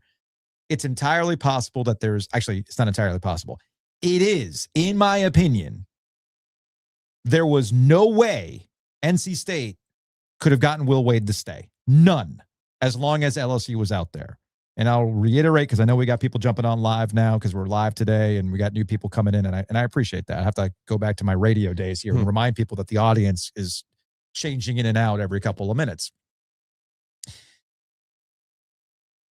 I don't believe that Will Wade is somebody that truly commands this type of thing on the open market. I would agree with that. For the lack of a better term, LSU was negotiating against itself to get Will Wade. If you're NC State and you know there's only one program that is also negotiating against itself to get Will Wade, you can look at that to your advantage and call Will Wade's bluff. Nobody else is doing these things to come get you, but this one school is. So let me put you in a position where you really do have to make a decision. Let me put you in a position where then I can go back, Game of Thrones, and set you up to fail so that when you get everything you want and it still doesn't come to fruition, Boo, remember, didn't really want Will Wade in the first place, can then go back to the boosters and say, look, man, we went with the guy that you wanted. We supported him the best way that we could. He went back to LSU, who was negotiating against themselves. Let that be their problem going forward. Let them be an SEC team that never actually fills the promise of winning a championship. Salute to you. Now let's get back on the same page and find somebody who can be cheaper, might stick around here a little longer, and then we can continue our investment and put the right team around him. Yeah, I don't build a different mousetrap, if you will. I don't blame Boo for Will leaving. No. I mean, I think the buyout was a colossal error. Because there's other ways you could put language in a buyout that says, if you leave for LSU, the buyout is X. Mm-hmm. If you leave for a different job, the buyout is Y. Like there were ways to tweak. There were ways to tweak the buyout that he failed the school straight up because that's money they could have used for their budget next season. I am in no way, shape, or form going to argue with you about that. Because if you do elevate the buyout to $10 million, $15 million, that's money back to you that you can then put towards what's next. So you're absolutely right about that. But that buyout doesn't buy you a longer period of time with Will Wade. It does not, to your point. LSU doesn't want, let's say with the whole Lane Kiffin thing and the buyouts that existed, and not only do you have to buy out Matt McMahon, but you also have to put a roster together and you got to do the Will Wade buyout. Maybe they didn't have the appetite to do it this season because of all the Lane Kiffin stuff and the Brian Kelly stuff. But they would have found one of their 50 different Wendell Murphys or Lee Mallets to go ahead and do it the next season when it was a proper time to do so. You just can't be absolved for making it easier for them. Oh, yeah. But in terms of, I believe him 100% that Will lied to his face. And he took Will for his word. It's only two things you have in this world: your name and your word. Well, Will Wade's got neither of those. He's got neither of those. And the other thing too about NC State and being proactive, I can't believe that money people were that naive. And I would ask the question. Because I don't look, man. I'm never going to be making the type of money that allows you to just cut a check to get a basketball player here. I know I'm never going to do that. But I would think that people get to this point in their lives and make that kind of money by not being naive, by understanding the landscape, by playing the field and making the right decisions. And knowing that, hey, this person could backstab me on a deal. This person isn't what their word is. And knowing Will Wade's background, you're thinking, hey, maybe I should be a little careful. Do your due diligence, if you will. Yeah. Like if you go to any deal, don't you do your due diligence? They might retort to that, hey, we did. And we said, we're getting the best. He said, we're getting the best version of him. We're getting the one that's more humble and learned and all the other lies that he told the day that he was hired. I mean, I got you. Let's go to a 910. Let's go to a 910. Hey, man. Just calling on the Will Wade deal today. Will Wade, in my opinion, I mean, I was, I guess, excited when we got him. Hadn't really done much. Never heard of him.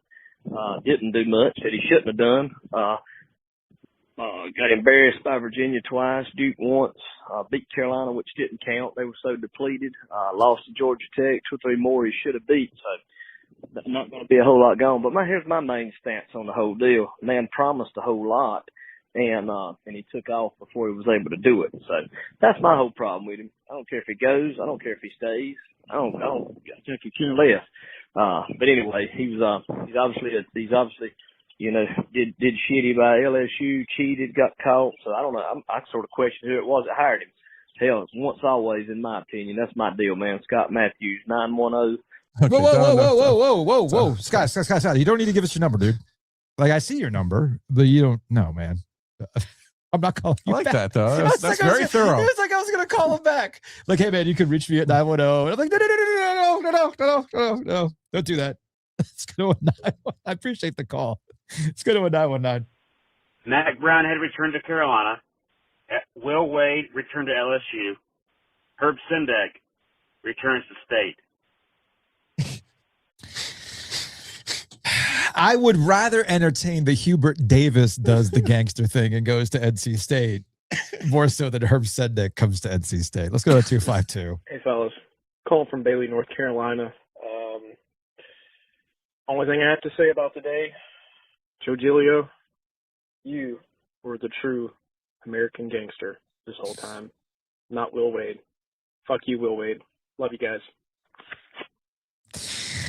A lot of FU Will Wade in these calls, man. Let's go to another 252. Hey guys, just wanted to call in to say something about all the State fans that are bitching and moaning about the Will Wade leaving situation and how somebody put it yesterday, we're going to be back in the Stone Age of basketball. I just have a question, and that's what exactly did he do this season to bring us out of the Stone Age, other than make the first 4 and beat Carolina, which Keats did his first season, also beat Duke. And all the people that keep saying that Justin Gainey would not be a good hire for the Pack, I don't understand that either, because it's about the coach and whether or not they can recruit at this point. First year doesn't matter to me. Give him a chance. He's a State guy. He understands what it takes to coach in Raleigh, and give him the same NIL budget that we gave Wade this past season, or even bump it up a little bit. I think we're in a better place overall, not dealing with this guy anymore. I think that gets back to how you started the show and exactly what had been accomplished and what exactly did they do here. And I get back to what I said. Would Will Wade command this on the open market at other basketball schools? And I think the answer to that is no.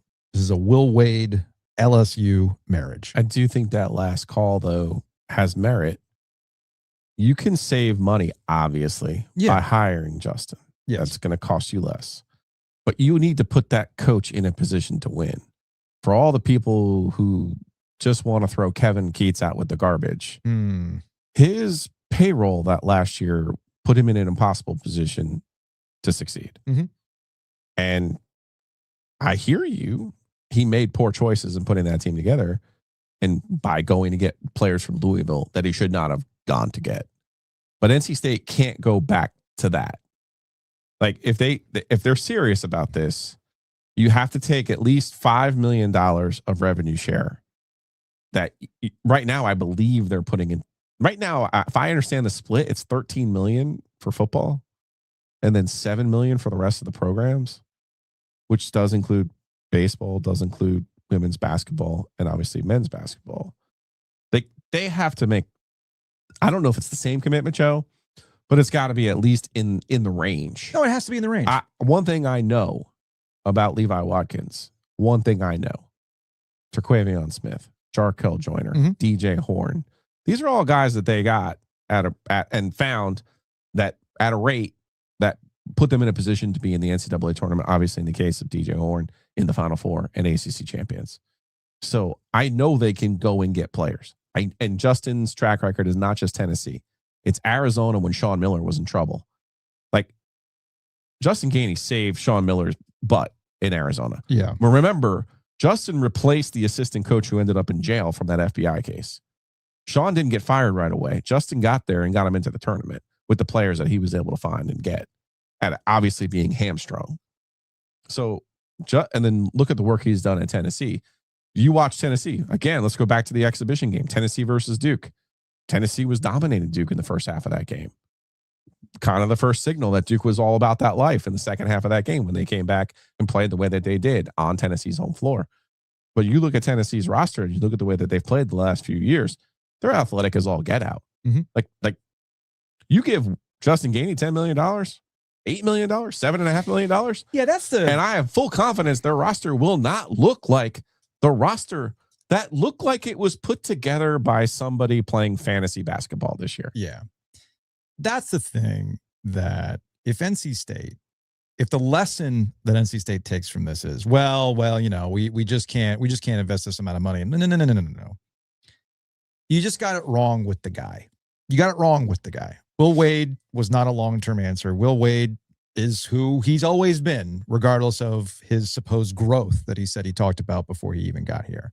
And you can get another coach that's not as sexy as Will Wade. Because you got to remember, too, with Will Wade, and we haven't really discussed this, but it's probably a good time to bring this up right now.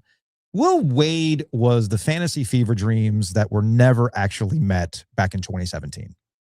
Okay. There's context here. Because remember, Will Wade was the apple of their eye back in 2017. Yeah, when he was at VCU. When he was at VCU. Because he was the guy, they were finally going to get the VCU coach after Shaka Smart, who he was an assistant for, had bled out the clock and, went to the Final Four. But they did not end up with Will Wade in 2017. Right. And of course, you get the legend of Will Wade and the whole American gangster thing and the strong ass offer. And here's a guy who gets it. And he's the right one. You see his press conferences. He's fiery. He's all this kind of stuff. Right. And he's like, oh, this would be perfect for this fit.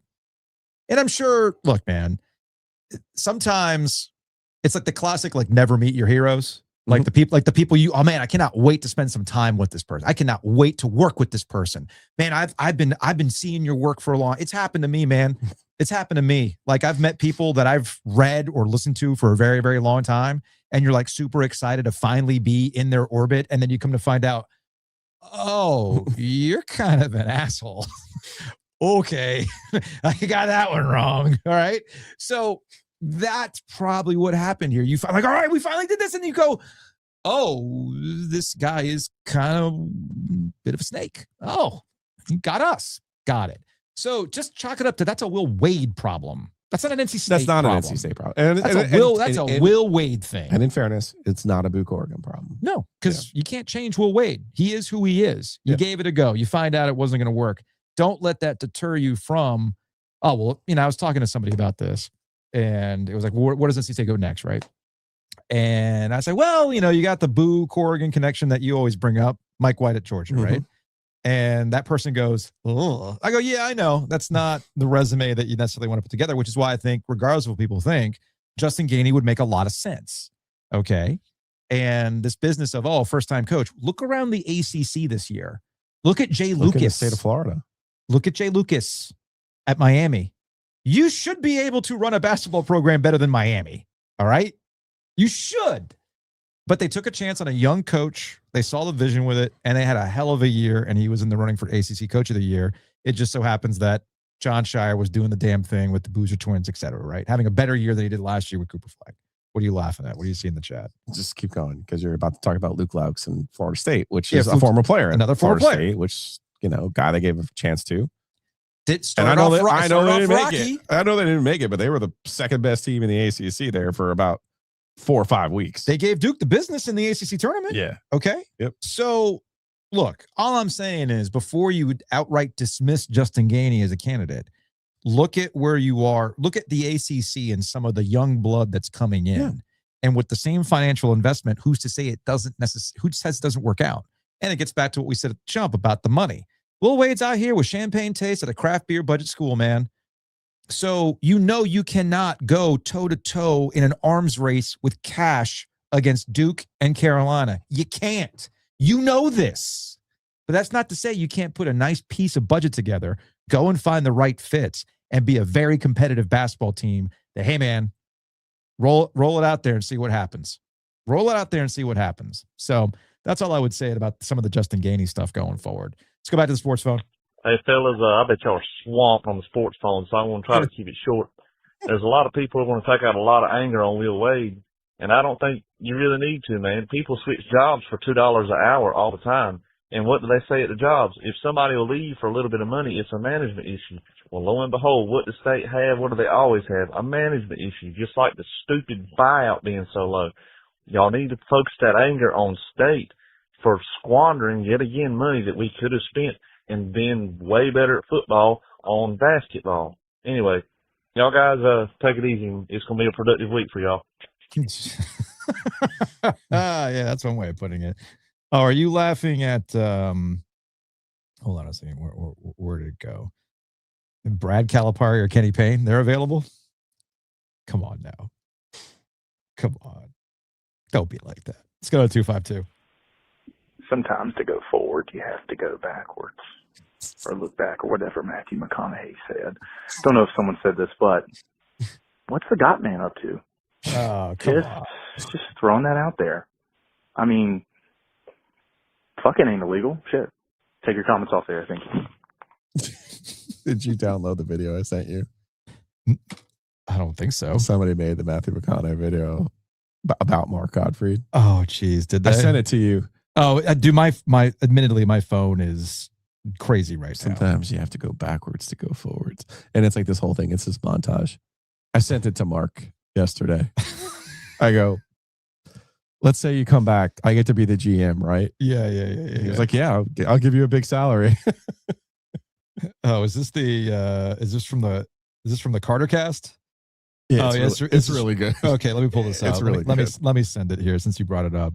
Yeah, I don't know who this guy is. His stuff gets fed to me every time I log into our YouTube or into our Instagram reels. Mm-hmm.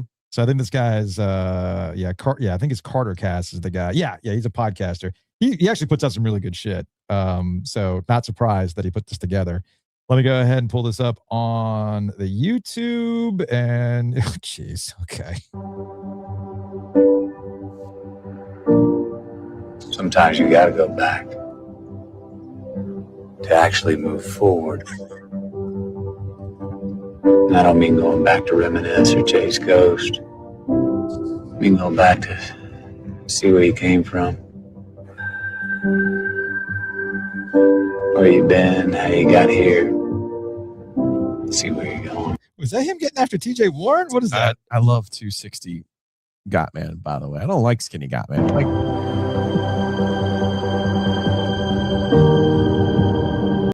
That's enough. I've seen enough. It was really well done. I mean, Godman would do well in this era. I'm just saying. Let's go to 252. Sometimes. All right, that one not good. Hold on. Hey guys, long time listener, huge state fan here. Really disappointed with everything that's gone down the last week. Just random question. Do we have an old coach that could haunt Will Wade for the rest of his life? I'm talking like bring Katrina back to Louisiana. I don't know, fucking make him lose every single game, never get a recruit. Yeah, fuck him. Hope he loses everything. Pear-shaped bastard. All right, see ya. I think, as Will proved this year, he'll screw it up himself. Like, there's really no reason to curse him or think that you got to taunt him somehow. Look, as somebody who struggles with the dad bod, okay, it took me a hot minute to understand why do people keep using pear emojis. Oh, come on, y'all. There's multiple ways to get at Will Wade. You don't have to be on the personal appearance, though. All right, let's go to 919. Hey guys, this is Troy from Greensboro. First time, long time, all that fun stuff. So I'm a State fan, and the news just dropped about Will Wade, heading to LSU about an hour ago or so. And it's funny because I've experienced this weird roller coaster that started with a sadness and a disappointment and just this weird feeling that I couldn't quite get because I was like, well, shit, man, what are we doing? Why are we just letting this happen? And then as I take a minute and actually step back and we look at giving Will Wade a second chance because that's what he was getting from us. And the money that we put into it and fan excitement that we put into it and his, whole shtick of Red Reckoning. And this is going to be the biggest state season of all time, basically. And it's going to be great. And all these things are going to happen. And then for him to just totally end up botching the whole roster and just getting guys who didn't pan out. And, we ended up with this wildly mediocre season that even Kevin Keats could have figured out with a roster and that much money. And for him to just hold the school hostage after 1 year, we're not even talking a year where we went to the Final Four or anything like that. There was mediocre basketball, 1 year holds us hostage. Honestly, good fucking riddance, this guy. Like, that's gross to use this fan base's passion basically against them, like a weaponized against them. Forget it, man. State fans, we all deserve way better than this guy. I hope he gets to LSU and just craters at that football school. All right, thanks, guys. Well, like I've been saying, he can crater at LSU. It's not really going to matter. As long as he's got his people there, he'll be fine. How you holding up over there? I'm good. Okay. We got a lot of calls to get through. Plus, we got the Mount Rushmore as well. We're going to close on the Mount Rushmore. Okay. Let's go to 919. Giglio talked a lot of the season about fake tough, how Quadir was fake tough, how a couple of the players were fake tough. I still believe Q was actually tough and was about that life, but Will Wade, I think, has proven he is the epitome of fake tough. A lot of bluster, a lot of hot air, not a lot of results, and in my opinion, taking the easy way out and a lesser job at LSU. For all the hate that Dave gets, Dave's real tough. Dave does his work, gets the lunch pail. For better or worse, I think he is what the university needs, and actually is a good representative of the university, and State fans as a collective should be more appreciative of what Dave brings to the table. I hope Dave Doran. I felt like, wait, do we add it? We add it. Okay. I think we have to evolve this Dave Doran stray jar into just the Dave Doran non sequitur. Like, we're just talking about whatever. Dave Doran gets brought up. I like that. Now, do I believe that Dave Doran is watching this live stream on YouTube right now? Do I believe that? No, I don't. I do not believe that. Do I wish he was watching this live stream right now? Yes. And do I hope that either he or people close to him who have listened to this show and have heard these calls, that he's kind of like, what's his face from The Office, just checking. I see you having I hope he's just kind of chilling. He's got some brown liquor and a red Solo cup, kicking it at the Murphy Center, just like, interesting. Let's remember, let's bring that energy this upcoming football season when I lose a game you think I shouldn't have lost. Let's keep that energy. Where are we on the cycle? Yeah. Where are we on the lose a dumb game? It's year 14.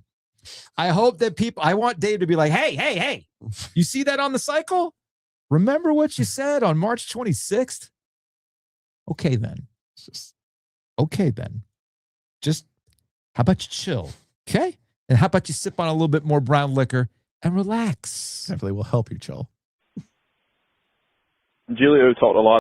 All right, 919. I'm losing track here. Another 919. Hey guys, Matt and Fuquay. I'm guessing y'all are probably getting a lot of angry phone calls, emails, or whatever else, tweets regarding the Will Wade situation. I'm having a hard time feeling anger, in all honesty. So I always expected Will Wade to leave. I'm surprised of the circumstances, but I did expect him to leave. I thought he would probably stay between 2 and 4 years. I thought he would do really well, to tell you the truth, at the state, and I thought he would leave for an objectively better job. LSU, maybe it is, I don't know, with all the money and everything. I don't personally see it as a better job, but it depends on your perspective. So I'm surprised of the circumstances. I'm surprised as to, after 1 year, I'm surprised he's going back to LSU. It's weird to go back to a place that fired you. That's just, I can't imagine doing that. So Will Wade's obviously an odd duck. That said, so he had a big NIL budget. They went 20-14. Collapsed down the stretch in the ACC, lost 8 of the last 10, barely made it into Dayton, lost them in the first round. So he did not do a great job this year. That is a fact. And so, okay. He's gone.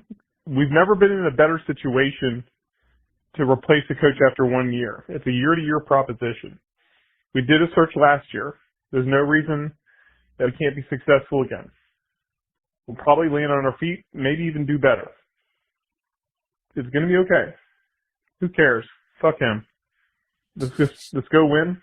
Let's go beat this new UNC coach. Let's go beat Duke. Let's do better than 20-14. And to be fair, I think we can find another coach who can go 20-14. My entire lifetime of being an NC State fan is pretty consistent with the fact that you can find someone to be mediocre. So I'm pretty sure we can achieve at the very least what he did this year. I think we can do better though. Love the show, guys. Stay gorgeous. Stay handsome. Peace.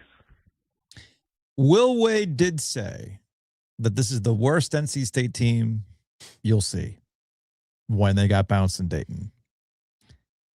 I guess we could just establish that as the floor. All right. And if that, cool.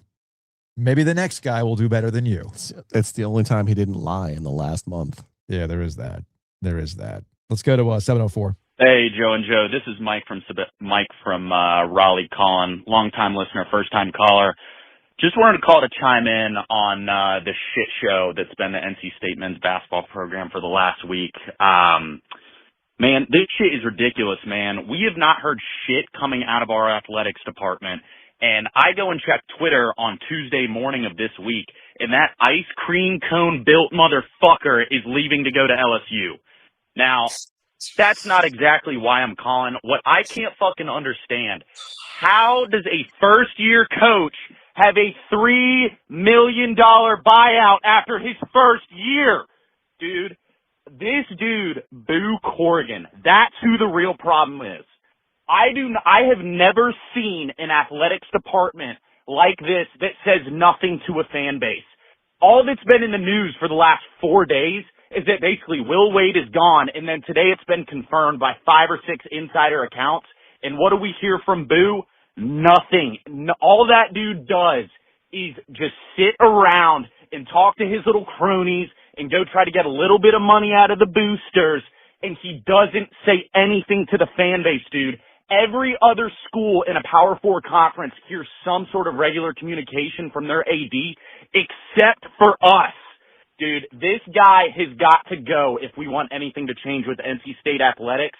The last thing I'll say about him is that guy would never have a job if it wasn't for his daddy being the commissioner of the ACC and the president of the NCAA. He is the truest form of a Nepo baby that I've ever seen. Well, the last thing that I'll say, and then I'll let you guys go, is that I owe an apology to Dave Doran. If nothing else has been proven, that guy would never pull the shit that Will Wade just did. Go Pack. Dave, please tell me you're watching. Please tell me you're watching this stream right now. What I'll have to do is like get a cut up of all of these people finally appreciating him. I'll send it to him. Please do. Please do. I'll send it to him. Do we have some bourbon we can send him to?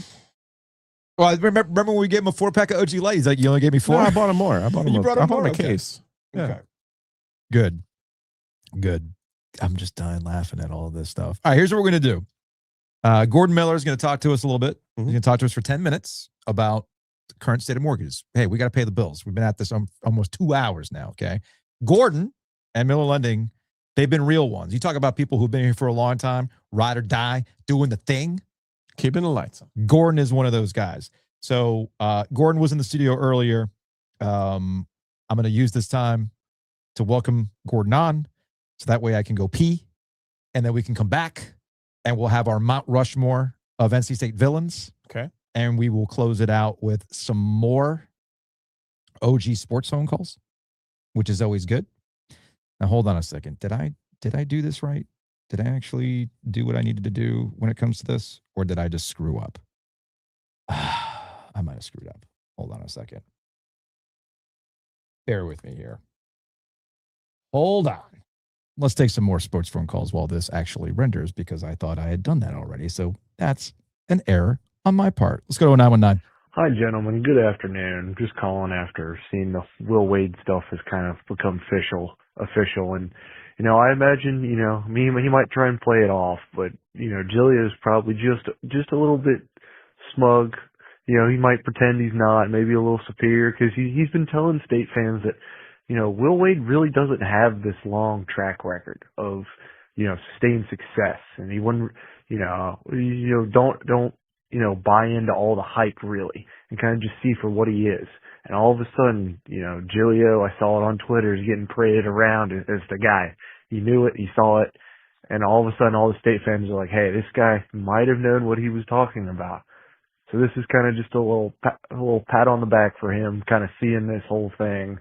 And obviously now at this point, you know, fuck Will Wade, but, you know, maybe he wasn't what, you know, everyone was kind of hoping he was going to be, taking all those pictures, acting like Jimmy V and stuff. And, you know, just glad to be rid of that now.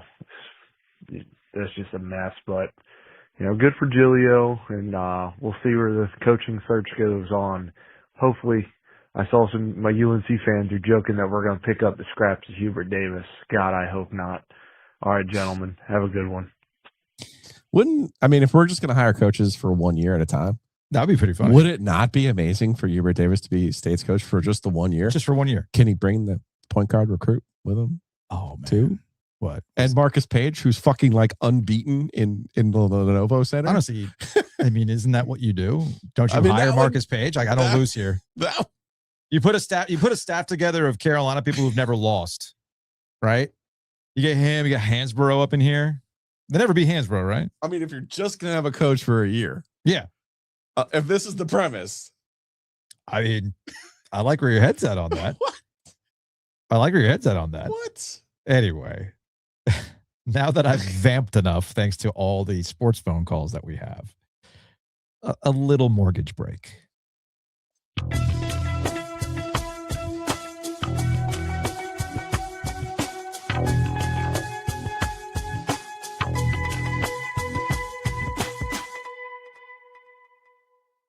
All right, let's take a break from all these OG sports phone calls, and let's actually make some other phones ring. The one at Miller Lending. What do you say? Gordon Miller Lending's hanging out with us in studio. Gordon, let's say I'm a new coach moving to Chapel Hill.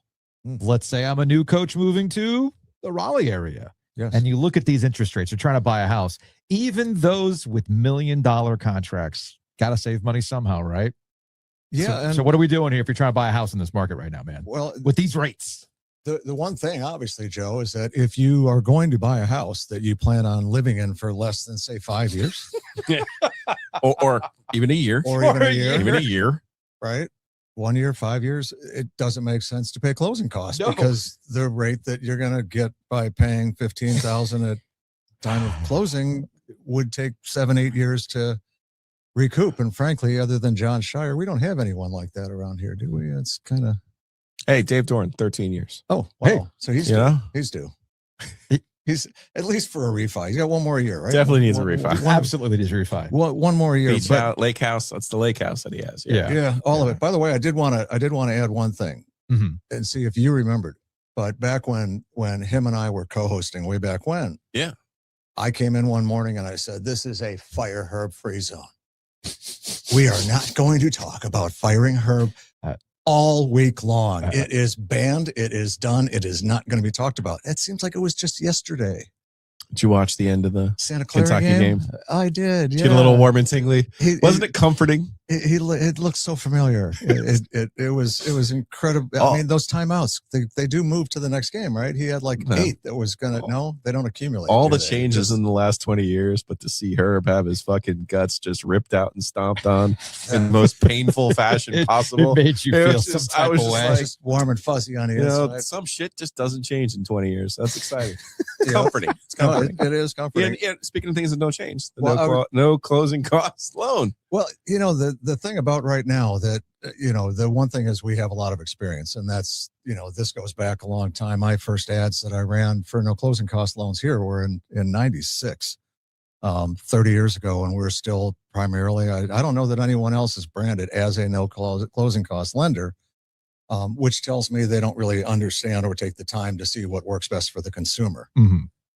It's just the standard follow the sheep mentality. You go to closing, you pay your points. Why? Because everybody always paid. That's what my grandfather did. My dad did. They paid points and bought the rate down. But similar to what's happening right now, and it's really fascinating to watch the reaction from the markets where it's like, oh my God, the rates went up 0.5% and they're just going to keep rising. It really helps to have gone through this before.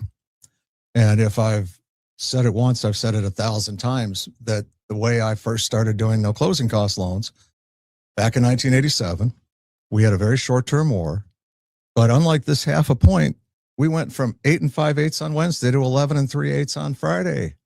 So I've really seen drastic changes when they're warranted or not. A short-term situation like this would tell me that if you had to lock in right now, your timing wasn't the best. And back in 87, what we saw was everybody, they couldn't buy the house anymore because rates shot up and nobody was expecting this. It just came out of nowhere. We were heading down and we're below 6 and boom, it lasted about a week. And then as soon as, Iran started, then we shot up. The one fortunate thing is it hasn't continued to rise. So it's sort of stuck now around, 6.5 range for today. But, this is the volatility of rates. Yeah. This is just why you do things is you don't pay to chase 6.5. You don't, because, for 3 weeks, the market was wrong. It's like saying, I've got to sell my stock now because it dropped. Oh yeah. I remember getting into a spirited debate with my friends about my 401k. I'm like, guys, look at the history of the 401k. It always is going to go up. If you're the day to day, well, then you're going to drive yourself nuts. And the same thing happens with chasing rates. However, there are some real world situations here and people might be wary of refinancing because they see the rates at 7 or, somewhere in the 6s or whatever it is. But here's something to keep in mind.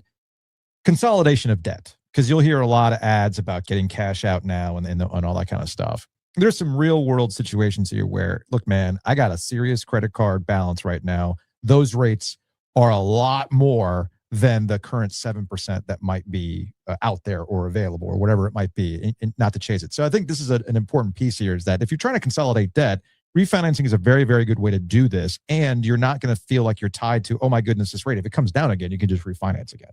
And trust me, over the course of time, we've come up with just about every shortcut and way around guidelines that we could have. So when we started doing no closing cost loans, the money that we used to cover your cost was money meant for credit dings, or it's an investment property, or, the loan to value is X versus Y. So there would be these higher rates. And that's this bizarre system we have right now is if Joe went ahead and did a cash out for $300,000 today, that rate today, let's go.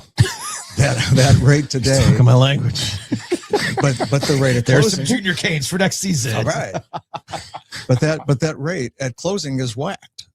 So one of the things that made no sense to us was that, okay, he does a cash out, has a loan for $300 on his property now. That rate was 0.5% higher because it was a cash out.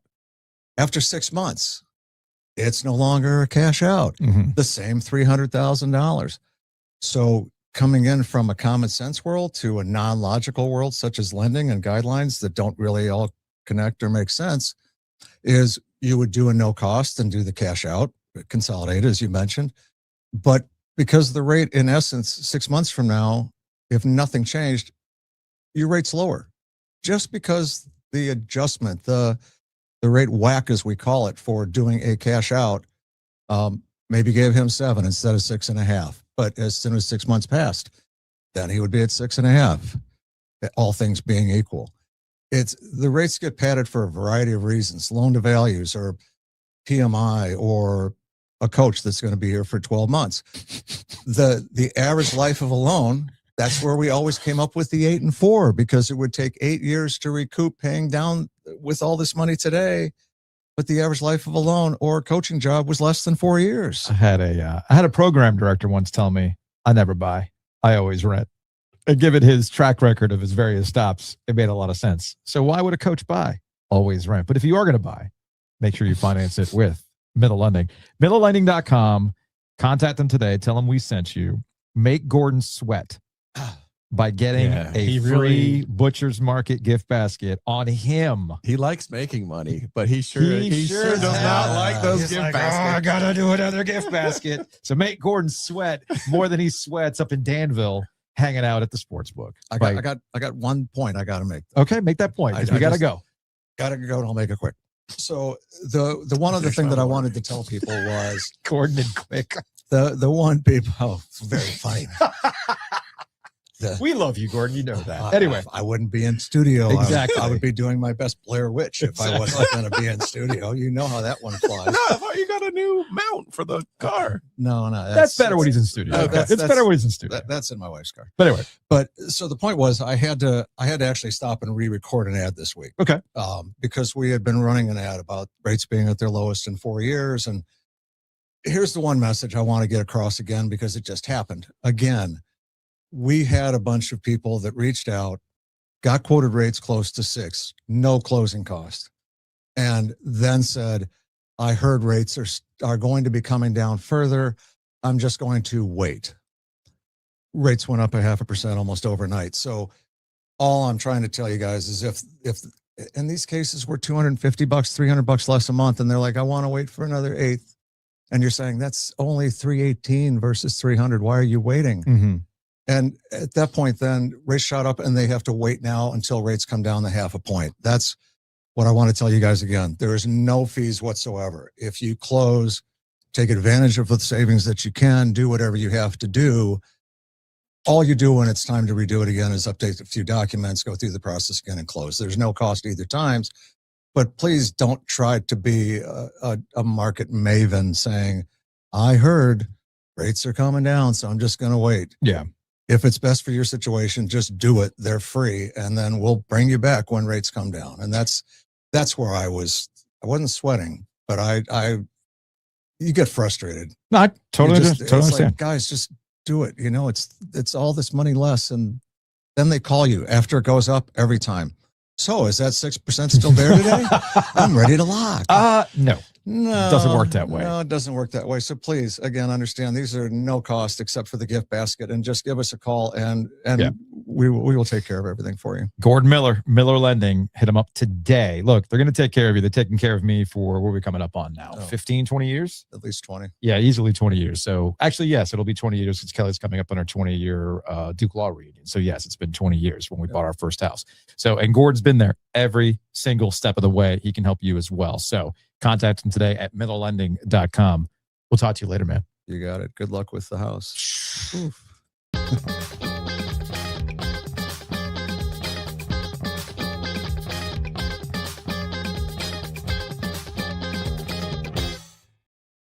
You were going to say?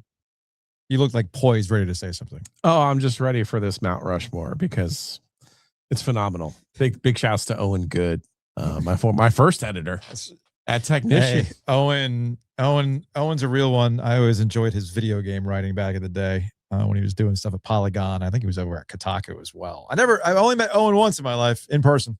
Really? At the Technician 100. Owen is on that Bomani level intelligence. Oh, he's just crazy. Yeah, sharp.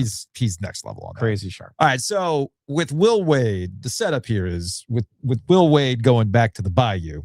Yeah. To go, my family. So Owen called it the NC State shit list. Yes. But this is kind of sort of radio, so we're going to call this the Mount Rushmore of NC State villains. Okay. Do you have a list, or you want me to work through my honorable mentions? Work through your honorable mentions. I'm curious what you have. I have ones on that come to mind. I'm curious where you went with this. All right, let's start with the honorable mentions. Rick Hartzell is the official from the 1989 Sweet 16 when NC State played Georgetown. Yes. Chris Corciani looked like he scored a basket and was going to have the opportunity to tie the game against St. John's. But instead, Rick Hartzell, the referee, called a travel on Chris Corciani, waved off the basket, and Georgetown would go on to win the game and then face Duke in the Final 8. Mm-hmm. This is notable because it was Jim Valvano's last chance to win anything for NC State. Yeah. It's also notable because Jim Valvano owned Mike Krzyzewski. And if they were to play in the Final 8 in the Meadowlands, Jim Valvano once again would have coached circles around Mike Krzyzewski. So there's a cost element there. Yep. Okay. But it was overall though, just one call. Mm-hmm.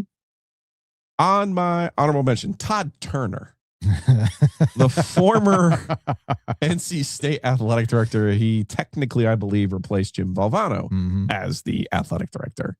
He was brought in. Many people blame Todd Turner as a sleeper agent for North Carolina. Yes. Essentially. Yes. Essentially. I won't get into all the details, but I only know he Todd took over after the Valvano era and was essentially brought in to clean up the athletic department. Yeah. I only know Todd Turner because he and the Skyhawks didn't see eye to eye on the whole beer sales at Carter Finley Stadium. That's it. But he's a Carolina grad, and everyone viewed him as a sleeper agent sent to destroy NC State's athletic department.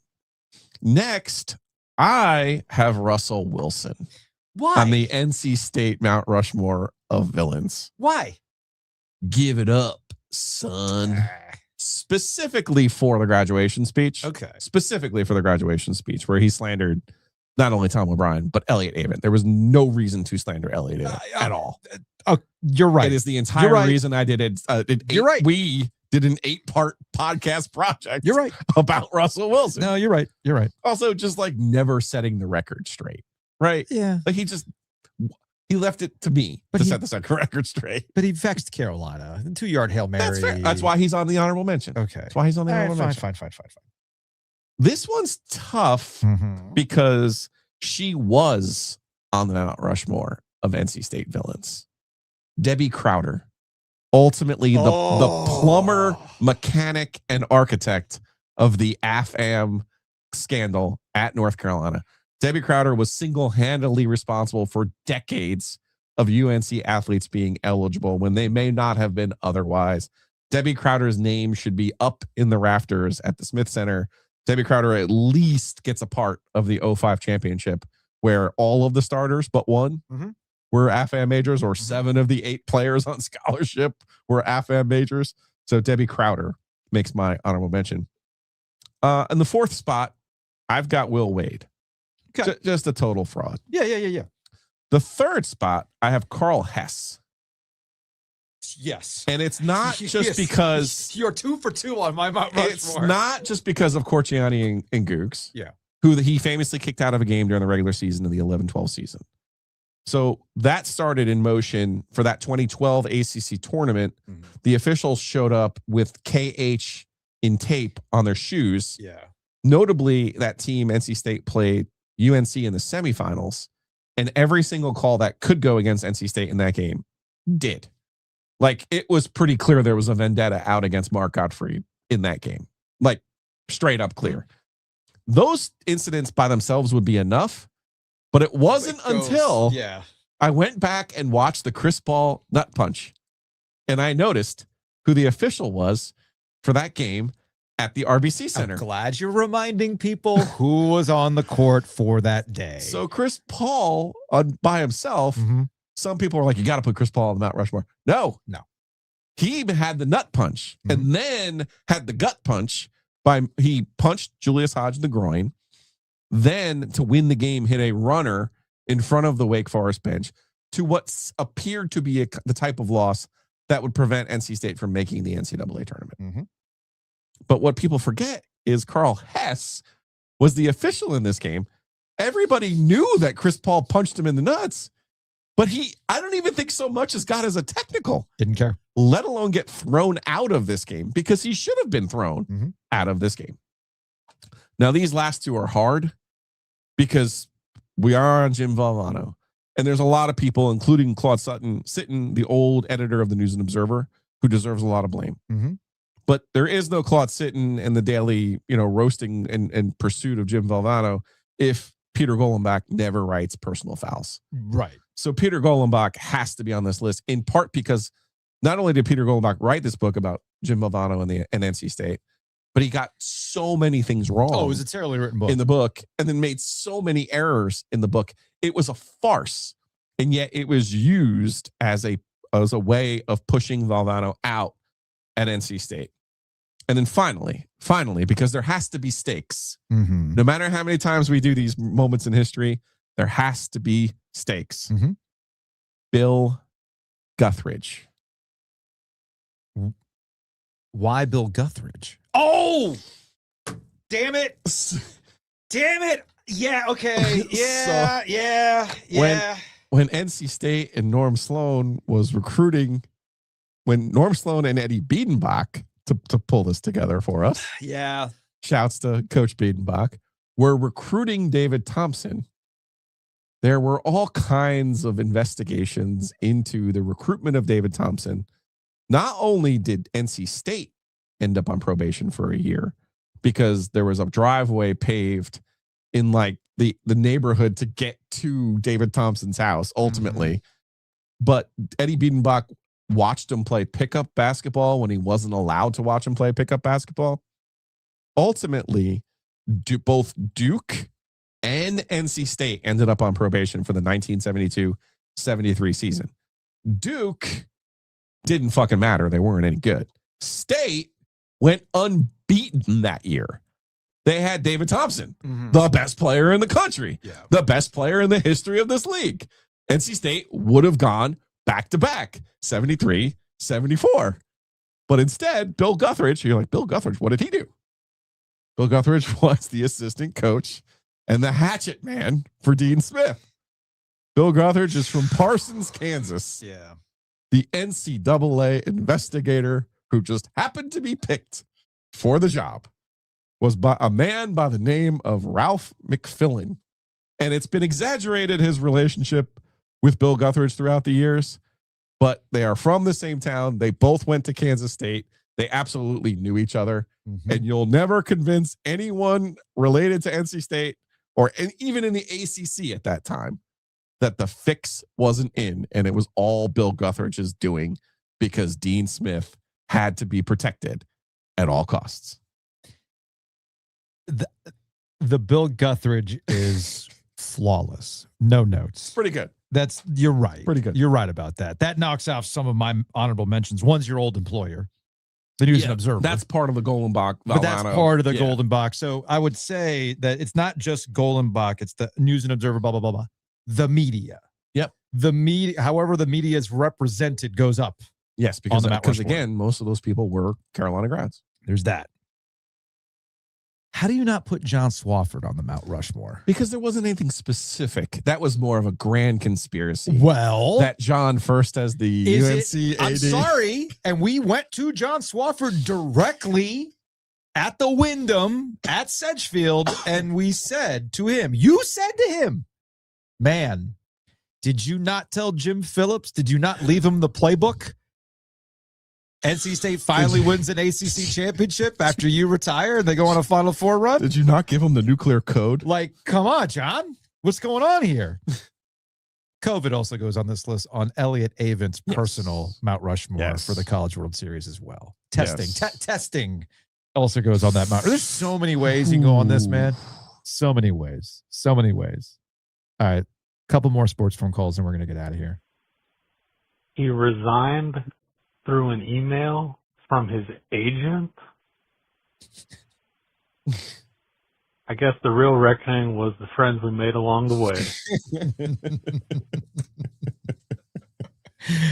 From Jesse. That's a pretty good one. Whoa, the boys are still live? What a week. Yeah, what a week. Exactly. Hey, we got After Dark tomorrow. If we do have it After Dark tomorrow. From Blind Lemon Jello, can I get a notification when this podcast is in so I can just download the video and watch it later in its entirety? Hey, man, if you want a marathon session, that by all means. Speaking of marathons, from Ken, people complete marathons in less time. I am loving it. From Duck Bean Soup. Oh, Lee Roberts is our Todd Turner. Ooh, buddy. Ooh, buddy. The sleeper agent. You might be onto something there. From Bull City coordinators. Wade leaving has some real midnight Mike Elko vibes to it. Yeah, that's a good way of putting it. From Ryan, man, Giglio showed him respect by asking him real questions about strategy and got treated like dirt. Yeah, man, I don't know what people were really looking for in that size. And we'll close on this. Would you all be talking this shit if Wade would have stayed? Just asking. Michael, I'm going to assume that you are new to the podcast. I'm going to just make the assumption that you are new to the podcast. And one final text, because I do feel that this all comes home to roost, from a 704. Quote, fuck Will Wade. God bless Dave Doran. Dave, if you're watching, send, like, if you're on a burner account for YouTube, shit, you don't have my number. Text Peyton Wilson burner I saw earlier today. Text Giglio with just a salute emoji. If you text Giglio with a salute emoji as we go off the air here, I'll get everything I need to know. And we won't tell anybody. We won't tell anybody. We will not tell anybody. Just send Joe a salute emoji, and then we'll know if you are actually watching and taking notes of all the people that are going, you know, that Dave Doran guy. You know what we needed? He's a quality guy. You just see Dave sitting there like, after all this time, I just needed one guy to be an asshole and leave. That's all it would take for these people to appreciate me. Whew. Anyway, big thanks to everybody for watching. 5 stars only, positive vibes only. Trust me, we're trying to keep this thing positive, but you all had some things to get off your chest today. And guess what? This therapy is free. Costs you nothing. Real pack therapy, if you will. We'll be back at it with an After Dark tomorrow. We will have a delayed mailbag. Maybe. I don't know. We'll see. We're kind of tired right now, but we'll try to do a delayed mailbag. We're going to be teaching the youth. Yes, tomorrow. we will. And we will not be cursing. We will not be cursing when we do that. Just trust me on that. So yeah, 5 stars only, positive vibes only. Leave a comment on YouTube. Helps out with the algorithm. Leave a review, 5 stars on the podcast platform of your choosing. That also helps out with things. If you're new to the podcast, welcome. And we will see you tomorrow for an After Dark.